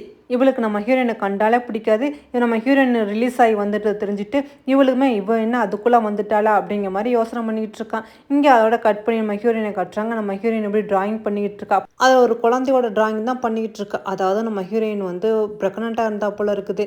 அவள் ஜெயிலில் இருக்கும்போது குழந்தை பிறந்திருக்குது. ஆனால் பிறந்த உடனே அந்த குழந்தை இறந்து போச்சு அப்படிங்கிற மாதிரி சொல்லியிருக்காங்க. ஆனால் நம்ம ஹீரோயினுக்கு குழந்தை பிறந்தது இறந்தது எதுவுமே நம்ம ஹீரோவுக்கு தெரியாது. ஆனால் அந்த டாக்டருக்கு மட்டுக்கு தான் தெரியும். இந்த டாக்டரும் நம்ம ஹீரோயின் வரைஞ்சிக்கிட்டு இருந்த படத்தை பார்த்துட்டு இது என்னது அப்படிங்கிற மாதிரி கேட்டோன்னா அதுக்கு நம்ம ஹீரோயின் சொல்கிறா, இதுதான் என் குழந்தை, அவன் மட்டும் உயிரோடு இருந்தால் இப்போ அவனுக்கு 5 வயசு இருக்கும்ல அப்படிங்கிற மாதிரி அவள் சொல்லிக்கிட்டு இருக்கும்போதே பார்த்து ஒரு நர்ஸ் அங்கே வேகமாக ஓடி வரா. வந்து சீக்கிரம் வாங்க, 28 வார்டில் உள்ள ஹாங்குக்கு திடீர்னு ஹார்ட் அட்டாக் வந்துருச்சு அப்படின்னு சொன்னோன்னா நம்ம ஹீரோயின் அப்படியே பதறிடுறா. ஏன்னா அது அவங்க அப்பா தான். ஆனால் இவ்வளோ ஓடி வந்து பார்க்குறேன், இங்கே டாக்டருமே அவங்க அப்பாவுக்கு ட்ரீட்மெண்ட் கொடுத்துக்கிட்டு இருக்காங்க. பாவம் அவருக்கு திடீர்னு ஹார்ட் அட்டாக் வந்துருச்சு போல இருக்குது. இங்கே டாக்டரும் ட்ரீட்மெண்ட் கொடுத்துக்கிட்டு இருக்காங்க. நம்ம ஹீரோயினுமே வெளியில் வந்து சோகமாக அப்படியே அழுதுகிட்டே இருக்கா. அப்போ தான் நம்ம ஹீரோவும் வரான். வந்து பார்த்தவன், என்ன உனக்கு ரொம்ப கஷ்டமாக இருக்கா, அவங்க அப்பா இறந்து போயிடுவாங்களோ அப்படிங்கிற மாதிரி. இதே மாதிரி தானே எனக்கும் பெயினாக இருந்திருக்கும். அப்போம்லாம் நான் எவ்வளோ கஷ்டப்பட்டுருப்பேன். ஒரு நாளாக போகிற ஒரு பொண்ணு 5 வருஷமாக படுத்து படுக்கையாக கிடக்குறா அப்படின்னு சொன்னோன்னா நம்ம ஹீரோயின், இதுக்கு மேலே நீங்கள் என்ன செய்ய போகிறீங்க, நான் பட்ட கஷ்டமெல்லாம் பத்தாதா, இன்னும் நான் பட்டுக்கிட்டு இருக்கிற கஷ்டத்துலேயே நீங்கள் சந்தோஷப்படணுமா, நல்லா சந்தோஷப்பட்டுக்குங்க, இதுதானே உங்களுக்கு வேணும், இப்போவாது நீங்கள் திருப்தி அடைஞ்சால் சரிதான் அப்படிங்கிற மாதிரி நம்ம ஹீரோயினுமே ரொம்ப பக்தியாக பேசிக்கிட்டு இருக்கும்போது அப்போ தான் டாக்டரும் வெளியே வராரு. வந்துட்டு நல்ல வேளை அவங்க அப்பா பிழைச்சிக்கிட்டாரு, ஒன்றும் பிரச்சனை இல்லை அப்படின்னு சொன்னோன்னா இவனும் பதறி அடித்து அவங்க அப்பா அப்பாவுக்கு உள்ளே போனவன், அப்பா போயிடாதீங்கப்பா, நீங்கள் தான் வேணும், ஏன்னா நான் 5 வருஷம் கஷ்டப்பட்டுட்டு இப்போ தான் வெளியே வந்திருக்கேன், நீங்களும் இல்லாட்டி நான் அவ்வளோதான், எனக்கு யாருமே இல்லாமல் நான் அனாதை ஆயிடுவேன், என்னை அனாதை ஆக்கிடாதீங்கப்பா, எனக்குன்னு சொந்தம்னு சொல்லிக்க நம்ம யாருமே இல்லைன்னு சொல்லிட்டு நம்ம ஹீரோயின் அப்படி கதறி அழுகிறாளா. இதெல்லாம் வெளியே நின்று பார்த்துக்கிட்டு இருக்க நம்ம ஹீரோவுக்குமே ரொம்ப கஷ்டமாக தான் இருக்குது. அவரோட நம்ம ஹீரோயினும் அவங்க அப்பா பார்த்துட்டு அப்படியே ரூம்பை விட்டு வெளியே வரும்போது நம்ம ஹீரோ சொல்கிறான், உங்கள் அப்பாவை நான் இவ்வளோ நாளாக வச்சு காப்பாற்றிக்கிட்டு இருந்தேன், என்னதான் இருந்தாலும் அவரும் எனக்கு அங்கிள் அப்படிங்கிறதுக்காக. ஆனால் இனிமேல் அவருக்கு நான் ட்ரீட்மெண்ட்டுக்கு செலவு பண்ணணுண்டா அதுக்கு நான் சொன்னபடி கேட்கணும், அதாவது நீ தான் இனிமேல் ஜெனியை பார்த்துக்கணும் அப்படிங்கிற மாதிரி சொன்னோன்னா அதுக்கு நம்ம ஹீரோயின், அதெல்லாம் இனிமேல் என்னால் முடியாது, என்ன வேணாலும் பண்ணிக்கிறீங்க, பார்த்துக்க என்னால் ஜெனியை பார்த்துக்க முடியாது அப்படின்னு சொல்லிட்டு நம்ம ஹீரோயின் அங்கேருந்து கிளம்பி போகிறாளா. நம்ம ஹீரோ பார்க்கலாம் என்னோடய அக்ரிமெண்ட்டை எப்படி உன்னால் ஏற்றுக்க முடியாதுன்னு நானும் பார்க்குறேன் அப்படின்னு சொன்னோன்னே நம்ம ஹீரோயின் அப்படியே சோகமாக சரிஞ்சிட்டு அவள் ரூமுக்கு வரா. பின்னாடியே பார்த்தா நர்ஸ் வந்துடா. மேடம் உங்கள் அப்பாவுக்கு பார்த்த ட்ரீட்மெண்ட்டுக்கு உடனே நீங்கள் அமௌண்ட்டு பே பண்ணணும், உடனே 2 lakhs கட்டுங்க அப்படிங்கிற மாதிரி பில்லை கொடுத்தோன்னே நம்ம ஹீரோயின் அதை வாங்கி பார்த்துட்டு என்னது 2 lakhs என்கிட்ட அந்த அளவுக்கு பணம் இல்லையே, இப்போ நான் என்ன பண்ணுவேன் அப்படிங்கிற மாதிரி நம்ம ஹீரோயின் ஒன்றுமே புரியாமல் அப்படியே முடிச்சுக்கிட்டு நிற்கிறா. அதோட நம்ம ஹீரோயினுமே ஹாஸ்பிட்டல் பில் கட்டுறதுக்காக வேகமாக கிளம்பி போய்கிட்டு இருக்கா. இதெல்லாம் மேலே நம்ம ஹீரோவுமே பார்த்துக்கிட்டு தான் இருக்கான். அப்போ அங்கே வந்து அசிஸ்டண்ட்டு, சியா மேடம் எங்கே போகிறாங்கன்னு தெரியுமா சார்ன்னு கேட்டேன்னா, அவள் எங்கே போனாலும் சரி கடைசியில் அப்போ என்னட்ட தான் வந்து சேரணும் அப்படிங்கிற மாதிரி நம்ம ஹீரோ சொல்லிக்கிட்டு இருக்கும்போது இங்கே நம்ம ஹீரோயினை அவங்க அம்மா பார்க்குறதுக்காக வீட்டுக்கு வந்திருக்கா. உடனே நம்ம ஹீரோயினை பார்த்தோன்னா அவங்க அம்மா ரொம்ப சந்தோஷப்படுறாங்க. நீங்கள் ஜெயிலேருந்து வந்துட்டே எப்போ ரிலீஸ் ஆனால் எனக்கு தெரியாதே அப்படிங்கிற மாதிரி கேட்கும்போது உடனே அந்த சிசி, ஓ சியா சிஸ்டர் நீங்கள் வந்துட்டீங்களா, எனக்கு ரொம்ப சந்தோஷமாக இருக்குது அப்படிங்கிற மாதிரி அவளுக்கே இப்போ தான் தெரிகிற மாதிரி ரொம்ப ஆக்ட் பண்ணிக்கிட்டு இருக்கா. நம்ம ஹீரோயின் சொல்கிறா, அப்பா ரொம்ப முடியாமல் இருக்காங்க, எனக்கு உடனே பணம் வேணும், எனக்கு கொஞ்சம் தர முடியுமா அப்படிங்கிற மாதிரி அவள் கேட்டுக்கிட்டு இருக்கா. அதாவது எனக்கு கடனாக கொஞ்சம் தாங்க அப்படிங்கிற மாதிரி தான் நம்ம ஹீரோயின் கேட்குறா. அப்போ அந்த சிசியும் வந்து, அம்மா அக்கா ரொம்ப நாள் கழிச்சு வீட்டுக்கு வந்திருக்கா, போய் அவளுக்கா ஏதாவது கொண்டுட்டு வாமா அப்படிங்கிற மாதிரி அவங்க அம்மாவை அங்கேருந்து அனுப்பிட்டு உன்ன சிசியும் நம்ம ஹீரோயினை பார்த்து கேட்குறா, என்னது திடீர்னு உனக்கு அம்மா மேலே பாசம், உங்கள் அப்பாவை பிழைக்க வைக்கிறதுக்கு எங்கள் அம்மா எதுக்காக பணம் தரணும், இது என்ன உங்கள் அப்பா விட்டு சொத்தா என்ன அப்படிங்கிற மாதிரி நம்ம ஹீரோயினை பார்த்து கேட்கும்போது நம்ம ஹீரோயின் எதுவுமே சொல்லாமல் அமைதியாக இருக்கா. இன்றைக்கி உங்கள் அப்பாவுக்கு ஏதோ ஒன்று நடந்துச்சுன்னு கேள்விப்பட்டேன், ஆனால் நீ இந்த மாதிரிலாம் பண்ணியாக்கும், அப்போ திரும்பவும் அதே மாதிரி நடக்கும் அப்படின்னு சொன்னோன்னா நம்ம ஹீரோயினுக்கு புரிஞ்சிருச்சு, இதுக்கெல்லாம் காரணம் இவ தான் அப்படிங்கிற மாதிரி. உன்னை கோவத்தில் கழுத்தை பிடிச்சி அப்படி நெரிச்சோன்னா சிசி விடு விடு அப்படிங்கிற மாதிரி சொல்கிறா. 1000 தான் இருந்தாலும் நீ ஒரு கொலைகாரி தானே, அதான் நீ ஈஸியாக என்னை கொலை பண்ண நினைக்கிற அப்படின்னு சொன்னா நம்ம ஹீரோயின் அதோட அப்படி கையை எடுத்துட்டு உங்கள் பணமும் வேண்டாம் ஒன்றும் வேண்டாம்னு சொல்லிட்டு அவளும் அவங்க அம்மாட்ட சொல்லாமே அப்படி வெளியே வந்துடா. இருந்தாலுமே வந்தவை இனிமேல் என்ன பண்ணுறது பணத்துக்கு அப்படிங்கிற மாதிரி சோகமாக உட்காந்து இருக்கும்போது அப்போ தான் ஒரு குட்டி பையன் வரான். மம்மி அப்படிங்கிற மாதிரி நம்ம ஹீரோயின் பார்த்துட்டு, என்னப்பா என்னைய போய் மம்மின்னு சொல்கிறான், உங்கள் அம்மா எங்கே அப்படிங்கிற மாதிரி கேட்டோன்னா அது அந்த குட்டி பையனை, எங்கள் அம்மாவை தான் நானும் தேடிக்கிட்டே இருக்கேன், எங்கள் அம்மா இல்லை, எனக்கு வேணும் எங்கள் அம்மா அப்படிங்கிற மாதிரி அந்த பையன் அழுகிறான். நம்ம ஹீரோயின், சரி நீ எதுக்கு அழுகாதான், நான் கண்டிப்பாக உங்கள் அம்மாவை நான் தேடி கண்டுபிடிச்சிருன்னு சொன்னோன்னா அதுக்கு அந்த குட்டி பையனும் பிங்கி ப்ராமிஸ் அப்படிங்கிற மாதிரி சொன்னோன்னே நம்ம ஹீரோயின், கண்டிப்பாக உங்கள் அம்மாவை நான் தேடி கண்டுபிடிச்சி தரேன் அப்படிங்கிற மாதிரி அவளும் சொல்கிறான். ஆனால் எனக்கு உங்களை ரொம்ப ரொம்ப பிடிச்சிருக்கா ஆண்டி அப்படிங்கிற மாதிரி அப்படியே ஹக் பண்ணிக்கிறான்னா உடனே அப்போ அந்த குழந்தைய தேடிட்டு அங்குள்ள மேடும் வராங்க. உடனே இவளும் சொல்கிறா, உன்னை தேடி உங்கள் ஆளுக்கு வராங்க போல இருக்கு, நீ இங்கேருந்து போப்பா அப்படின்னு சொன்னோன்னா அந்த பையனை அங்கேருந்து போகிறான். நம்ம ஹீரோனுக்கு அந்த பையனை பார்த்தோன்னா ஒரு மாதிரியாக இருக்குது, எனக்கு மட்டும் என் பையன் உயிரோடு இருந்தால் அவனும் இப்படி தானே இருந்திருப்பான் அப்படிங்கிற மாதிரி நம்ம ஹீரோயினுமே அதை நினச்சி பார்த்துக்கிட்டு இருக்கா. அவளை நம்ம ஹீரோயின் அப்படியே ஹாஸ்பிட்டலுக்கு வரா நம்ம ஹீரோவை பார்க்குறதுக்காக தான். நம்ம ஹீரோவும் அந்த சிசி ரூமில் தான் அப்படி வெயிட் பண்ணிக்கிட்டு இருக்கான். நம்ம ஹீரோயினை பார்த்தோன்னா அப்படி நக்கலை அப்படி பார்க்குறான், என்னாச்சு உனக்கு பணம் தேவைப்படுதா அப்படிங்கிற மாதிரி. நம்ம ஹீரோயின், எனக்கு வேறு வழியில் எங்கள் அப்பாவை காப்பாற்றுன்னு, நீங்களே எங்கள் அப்பாவை கவனிச்சுக்கிறீங்க, நான் இவளை நான் பார்த்துக்கிறேன் அப்படின்னு சொல்லிட்டு உடனே நான் ட்ரெஸ் சேஞ்ச் மட்டும் பண்ணிட்டு வரேன்னு சொல்லிட்டு இவன் ரூமுக்கு போய் ட்ரெஸ் சேஞ்ச் பண்ண போகிறா. அப்போ தான் நம்ம ஹீரோவும் வரான் இவளை பார்க்குறதுக்காக. அப்போ இவள் உடம்புலாம் அப்படி காயமாக இருக்குது. நம்ம ஹீரோ வந்துட்டு, என்னாச்சு உன் முதுகில் இவ்வளோ காயமாக இருக்குது அப்படிங்கிற மாதிரி கேட்டோன்னா நம்ம ஹீரோயினும் அப்படி விரக்தியாக சிரிச்சுக்கிட்டு, அதெல்லாம் நீங்கள் ஏன் கேட்குறீங்க, இதெல்லாம் உங்களுக்கு தேவையில்லாத விஷயம் அப்படிங்கிற மாதிரி அவனும் சொல்கிறான். ஆனால் இவனுக்கு என்னமோ ஒரு பழைய ஞாபகம் வர மாதிரி இருக்குது, அதாவது இவன் ஒரு பொண்ணோட இருந்த மாதிரி ஞாபகம் இருக்குது, ஆனால் அந்த பொண்ணு நம்ம ஹீரோயினும் இவனுக்கு ஞாபகம் வர மாட்டேங்குது, ஏன் எனக்கு ஒரு மாதிரி அவளை பார்த்தோன்னா ஒரு மாதிரி ஃபீலிங்காக இருக்குது அப்படிங்கிற மாதிரி அவனும் அப்படி யோசனை பண்ணிக்கிட்டே, சரி சீக்கிரம் ட்ரெஸ் மாற்றிட்டு ஜெனியை பார்த்துக்க அப்படின்னு சொல்லிட்டு அவனும் அங்கேருந்து போகிறான். அதோட இவளுமே ட்ரெஸ் மாற்றிட்டு வரும்போது நம்ம அசிஸ்டன்ட் தான் கூட்டிகிட்டு போய் ஜெனி மேடத்தை நீங்கள் தான் பார்த்தணும், பத்திரமா பார்த்துக்கிறங்க அப்படின்னு சொல்லிட்டு அவனும் அங்கேருந்து போகிறான். நம்ம ஹீரோயின் அப்போ தான் அப்படி யோசனை பண்ணி பார்க்குறா. அதாவது அந்த சிசி இருக்காள், அவள் சொல்லியிருப்பா, உனக்கு தான் டிரைவிங் சரியாகவே பண்ண தெரியாதுல்ல, தெரிஞ்சு எதுக்காக அவள் வந்து உன் கையில் சாவி கொடுத்து காரை ஓட்ட சொன்னா, இதெல்லாம் ஒரு பிளான்னு உனக்கு தெரியாதா என்ன, ஜெனி வேணும்னாலும் உன்னை மாட்ட விட்டுருக்கா அப்படிங்கிற மாதிரி இந்த சிசி சொல்லியிருப்பா போல இருக்குது. இதை நம்ம ஹீரோயினையும் அப்படி யோசனை பண்ணி பார்த்தவன், கண்டிப்பாக அப்படி கூட இருக்குமோ அப்படின்னு சொல்லி நினச்சிக்கிட்டு இருக்கா. அந்த நேரம் பற்றி யாரோ கதவை திறக்கிற மாதிரி இருக்குது, அதாவது ஜெனியோட அம்மா தான். அவங்க நம்ம ஹீரோயினை பார்த்தோன்னா அப்படி கோவப்படுறாங்க, இன்னும் எதுக்குடி இங்கே வந்திருக்கா, மறுபடியும் என் பொண்ணை சாவடிக்க போறியா அப்படிங்கிற மாதிரி விரட்டி விடும்போது நம்ம அசிஸ்டண்ட்டு வரான். மேடம் ஜெனி மேடத்தை பார்க்குறதுக்காக சார் தான் உங்களை ஏற்பாடு பண்ணி வச்சுருக்காங்கன்னு சொன்னால், என்னது இவளா தான் என் பொண்ணு இந்த நிலமை இருக்கா, திரும்ப இவளை இவளை மறுபடியும் கூட்டிகிட்டு வந்திருக்கீங்க, இவ என் பொண்ணை கொலை பண்ணாலும் கொலை பண்ணிடுவா, அதனால் இவன் இங்கே இருக்கக்கூடாது அப்படிங்கிற மாதிரி சொன்னோன்னா அசிஸ்டண்ட்டு நான் இதை பற்றி சாட்ட சுரஞ்சிட்டு அவன் அங்கேருந்து போகிறான். ஆனால் உங்களும் மிரட்டிக்கிட்டு இருக்காங்க, உன்னால தாண்டி என் பொண்ணு இந்த நிலைமைக்கு வந்துட்டா அப்படின்னு சொன்னோன்னா நம்ம ஹீரோயின் அப்படி சிரிச்சுக்கிட்டு நான் அன்றைக்கி சின்ன வயசு எனக்கு ஒன்றுமே தெரியாது, ஆனால் எல்லாம் தெரிஞ்சவங்க பொண்ணு எதுக்கு என்னைய கார் ஓட்ட சொன்னாங்க அப்படின்னு சொன்னோன்னா என்னது நீ என் பொண்ணையே தப்பு சொல்கிறியா அப்படிங்கிற மாதிரி அடிக்க போகிறாங்க. நம்ம ஹீரோயின் எட்டி பிடிக்கிற நேரத்தில் நம்ம ஹீரோ வந்தோன்னா இந்த அம்மா வேணும்னாலும் கீழே விழுந்துட்டு பற்றியா உங்கள் கண் முன்னாடி என்னை தள்ளி விட்டா, இவளையா நம்பி என் பொண்ணை ஒப்படைக்கிறீங்க, கண்டிப்பாக என் பொண்ணை சாவடிச்சிருவா, எதை என் பொண்ணு கோமால இந்த 5 வருஷமாவது உயிரோடு இருக்கா, ஆனால் இவளை பார்த்துக்க சொன்னீங்களாக்கா அவ்வளோதான் அப்படிங்கிற மாதிரி சொன்னோன்னா நம்ம ஹீரோ சொல்கிறான் என்ன தைரியம் தான் நீ அவங்கள அடிப்பா, அவங்கள்ட்ட மன்னிப்பு கேளு அப்படிங்கிற மாதிரி சொல்கிறான். அதுக்கு நம்ம ஹீரோயினா நான் எந்த ஒரு தப்புமே பண்ணலைன்னு சொன்னோன்னா நம்ம ஹீரோ கோவம் வந்துடுது, நான் சொன்னால் நீ கேட்க மாட்டியா அப்படிங்கிற மாதிரி ஓங்கி கன்னத்தில் அரைஞ்சோன்னே நம்ம ஹீரோயின் அப்படி கீழே விழுந்துடா. அரைஞ்ச அறையில் பாவம் நம்ம ஹீரோயின் வாயிலேருந்து ரத்தமே வந்துடுது. ஆனால் அவங்களும் ஏன்டி ஒன்னால தான் என் பொண்ணு இன்னைக்கு படுத்து படக்கையாக இருக்கா, இருந்தாலுமே உனக்கு எவ்வளோ திமுரு, ஜெயிலுக்கு போயிட்டு வந்தாலுமே உன் திமுரு அடங்கவே இல்லை, உனக்கெலாம் இதை விட பெரிய பனிஷ்மெண்ட்டு கொடுக்கணுண்டி அப்படிங்கிற மாதிரி சொல்லிட்டு என் பொண்ணுக்கு பிளட்டு தேவைப்படுதில்ல, இவளோட பிளட்டு அதே குரூப் தானே, அதனால் இவளை எடுத்துக்கிட்டு போய் அந்த பிளட்டை எடுங்க அப்படிங்கிற மாதிரி சொன்னோன்னா நம்ம ஹீரோவும் அங்கே உள்ள ஆட்களை கூப்பிட்டு சியாவை இழுத்துக்கிட்டு போய் ஜெமிக்கு தேவையான பிளட்டை உடம்புலேருந்து எடுங்க அப்படின்னு சொன்னா அவங்க அம்மாவும் ஆமாம் இவளை சும்மா விடக்கூடாதுன்னு சொல்லிட்டு திரும்பவும் அடிக்க போகிறாங்க. நம்ம ஹீரோ எட்டி பிடிச்சிடான், வேண்டாம் ஆண்டி அவளை அடிக்காதீங்க, அவள் போகட்டும் அப்படிங்கிற மாதிரி நம்ம ஹீரோயினை இழுத்துக்கிட்டு போகிறாங்க பிளட் எடுக்கிறதுக்காக. பாவம் நம்ம ஹீரோயின் ஏற்கனவே ரொம்ப வீக்காக இருக்கா, இல்லை பிளட் எடுத்தோன்னா அவள் இன்னுமே வீக் ஆகிறா. அதோட அங்கேருந்து வந்தவ அந்த ஜெமி அதோட கவனிச்சுக்கிட்டு இருக்கும்போது டாக்டரும் வரான், நீ ரொம்ப கவலைப்பட்டுக்கிட்டு இருக்கியா, கவலைப்படாத, உன்னை நான் பார்த்துக்கிறேன், உங்கள் அப்பாவை பற்றி இனிமேல் நீ எதுக்கும் கவலைப்படாத, இப்போ முன்னோட ஜெனியோட வந்து இம்ப்ரூவ்மெண்ட்டை கொஞ்சம் நல்லாவே கண்டிப்பாக சீக்கிரம் க்யூர் ஆயிடுவா, அப்படி மட்டும் அவன் ஆனாலாக்கும் உனக்கு இதுலேருந்து விடுதலை கிடச்சிருன்னு சொன்னால் இதை கேட்டு அவளும் சந்தோஷப்பட்டுக்கிட்டு இருக்காளா.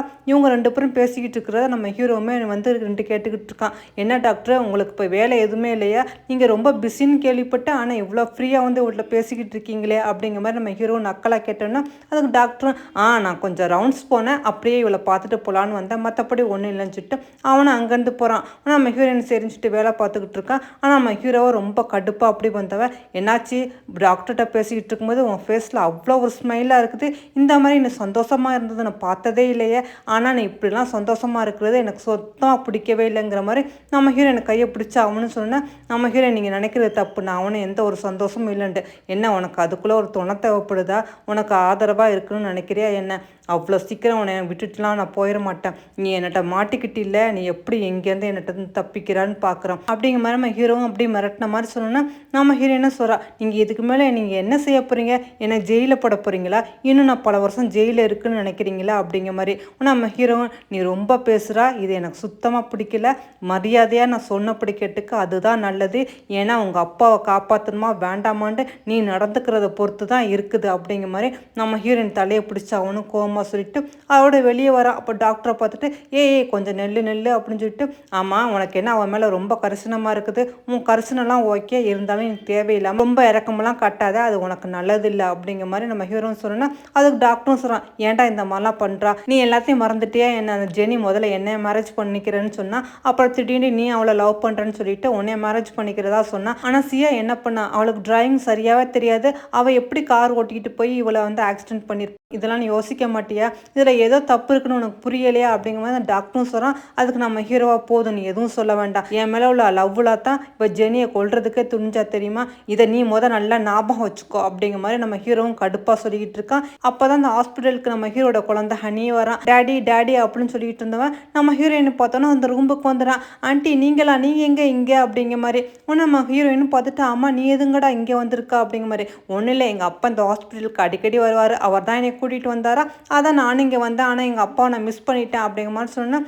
நம்ம ஹீரோயின் ஓ அப்படியே அப்படின்னு கேட்குற, ஆமாம் ஆண்டி நீங்கள் என்னோட அம்மாவை வந்து கண்டுபிடிச்சி தரேன்னு சொல்லிட்டீங்களே, கண்டுபிடிச்சிங்களா அப்படின்னு கேட்டோன்னா நம்ம ஹீரோயின் நான் தேடிக்கிட்டு தான் இருக்கேன், கூடிய சீக்கிரம் கண்டுபிடிச்சிடறேன்னு சொன்னேன்னா ஓ அப்படியே அப்படின்னு சொல்லிட்டு சரி நான் உங்களுக்காக ஒன்று கொண்டு வந்திருக்கேன் அப்படிங்கிற மாதிரி நம்ம ஹீரோயினுக்கு பிடிச்சமான சாக்லேட் எடுத்து கொடுக்குறேன்னா நம்ம ஹீரோயின் பார்த்தோன்னா என்னது அப்படிங்கிற மாதிரி பார்த்துக்கிட்டு இருக்கா. அதுக்கு அந்த குட்டி பையன் இந்த சாக்லேட்டுன்னா எனக்கு ரொம்ப பிடிக்கும், இந்த சாக்லேட் எங்கள் அம்மாவுக்கும் ரொம்ப பிடிக்கும்னு எங்கள் அப்பா சொல்லியிருக்காரு அப்படின்னு சொன்னோன்னா நம்ம ஹீரோயின் சாக்லேட்டை வாங்கி பார்த்தா அப்படி கண்ணெல்லாம் கலங்கிறது, எனக்கும் ஒரு பையன் இருந்தால் இப்படி தானே இருந்திருப்பான், இப்படி தான் அழகாக பேசியிருப்பான், உன்னை பார்க்க பார்க்க எனக்கு ரொம்ப சந்தோஷமாக இருக்குது, நீ ரொம்ப நல்ல பையனாக இருக்கா அப்படின்னு நம்ம ஹீரோயினுமே ரொம்ப ஃபீல் பண்ணி அவனை பார்த்துக்கிட்டு இருக்கும்போது அப்போ அந்த குழந்தைய தேடிக்கிட்டு அந்த மேடு வந்துடுறாங்க. வந்துட்டு ஏன் நீ இங்கே தான் இருக்கியா, எங்கே போனா, நான் தேடிக்கிட்டே இருந்தேன் தெரியுமா, சீக்கிரம் வா இல்லாட்டி டேடியை திட்டுவாங்கன்னு சொன்னோன்னே உனக்கு சரி ஆண்டி நான் போயிட்டு வரேன் அப்படிங்கிற மாதிரி அந்த பையனும் போனோன்னே நம்ம ஹீரோயினும் அதோட சரிஞ்சுட்டு இப்படி பார்த்துக்கிட்டு இருக்கா.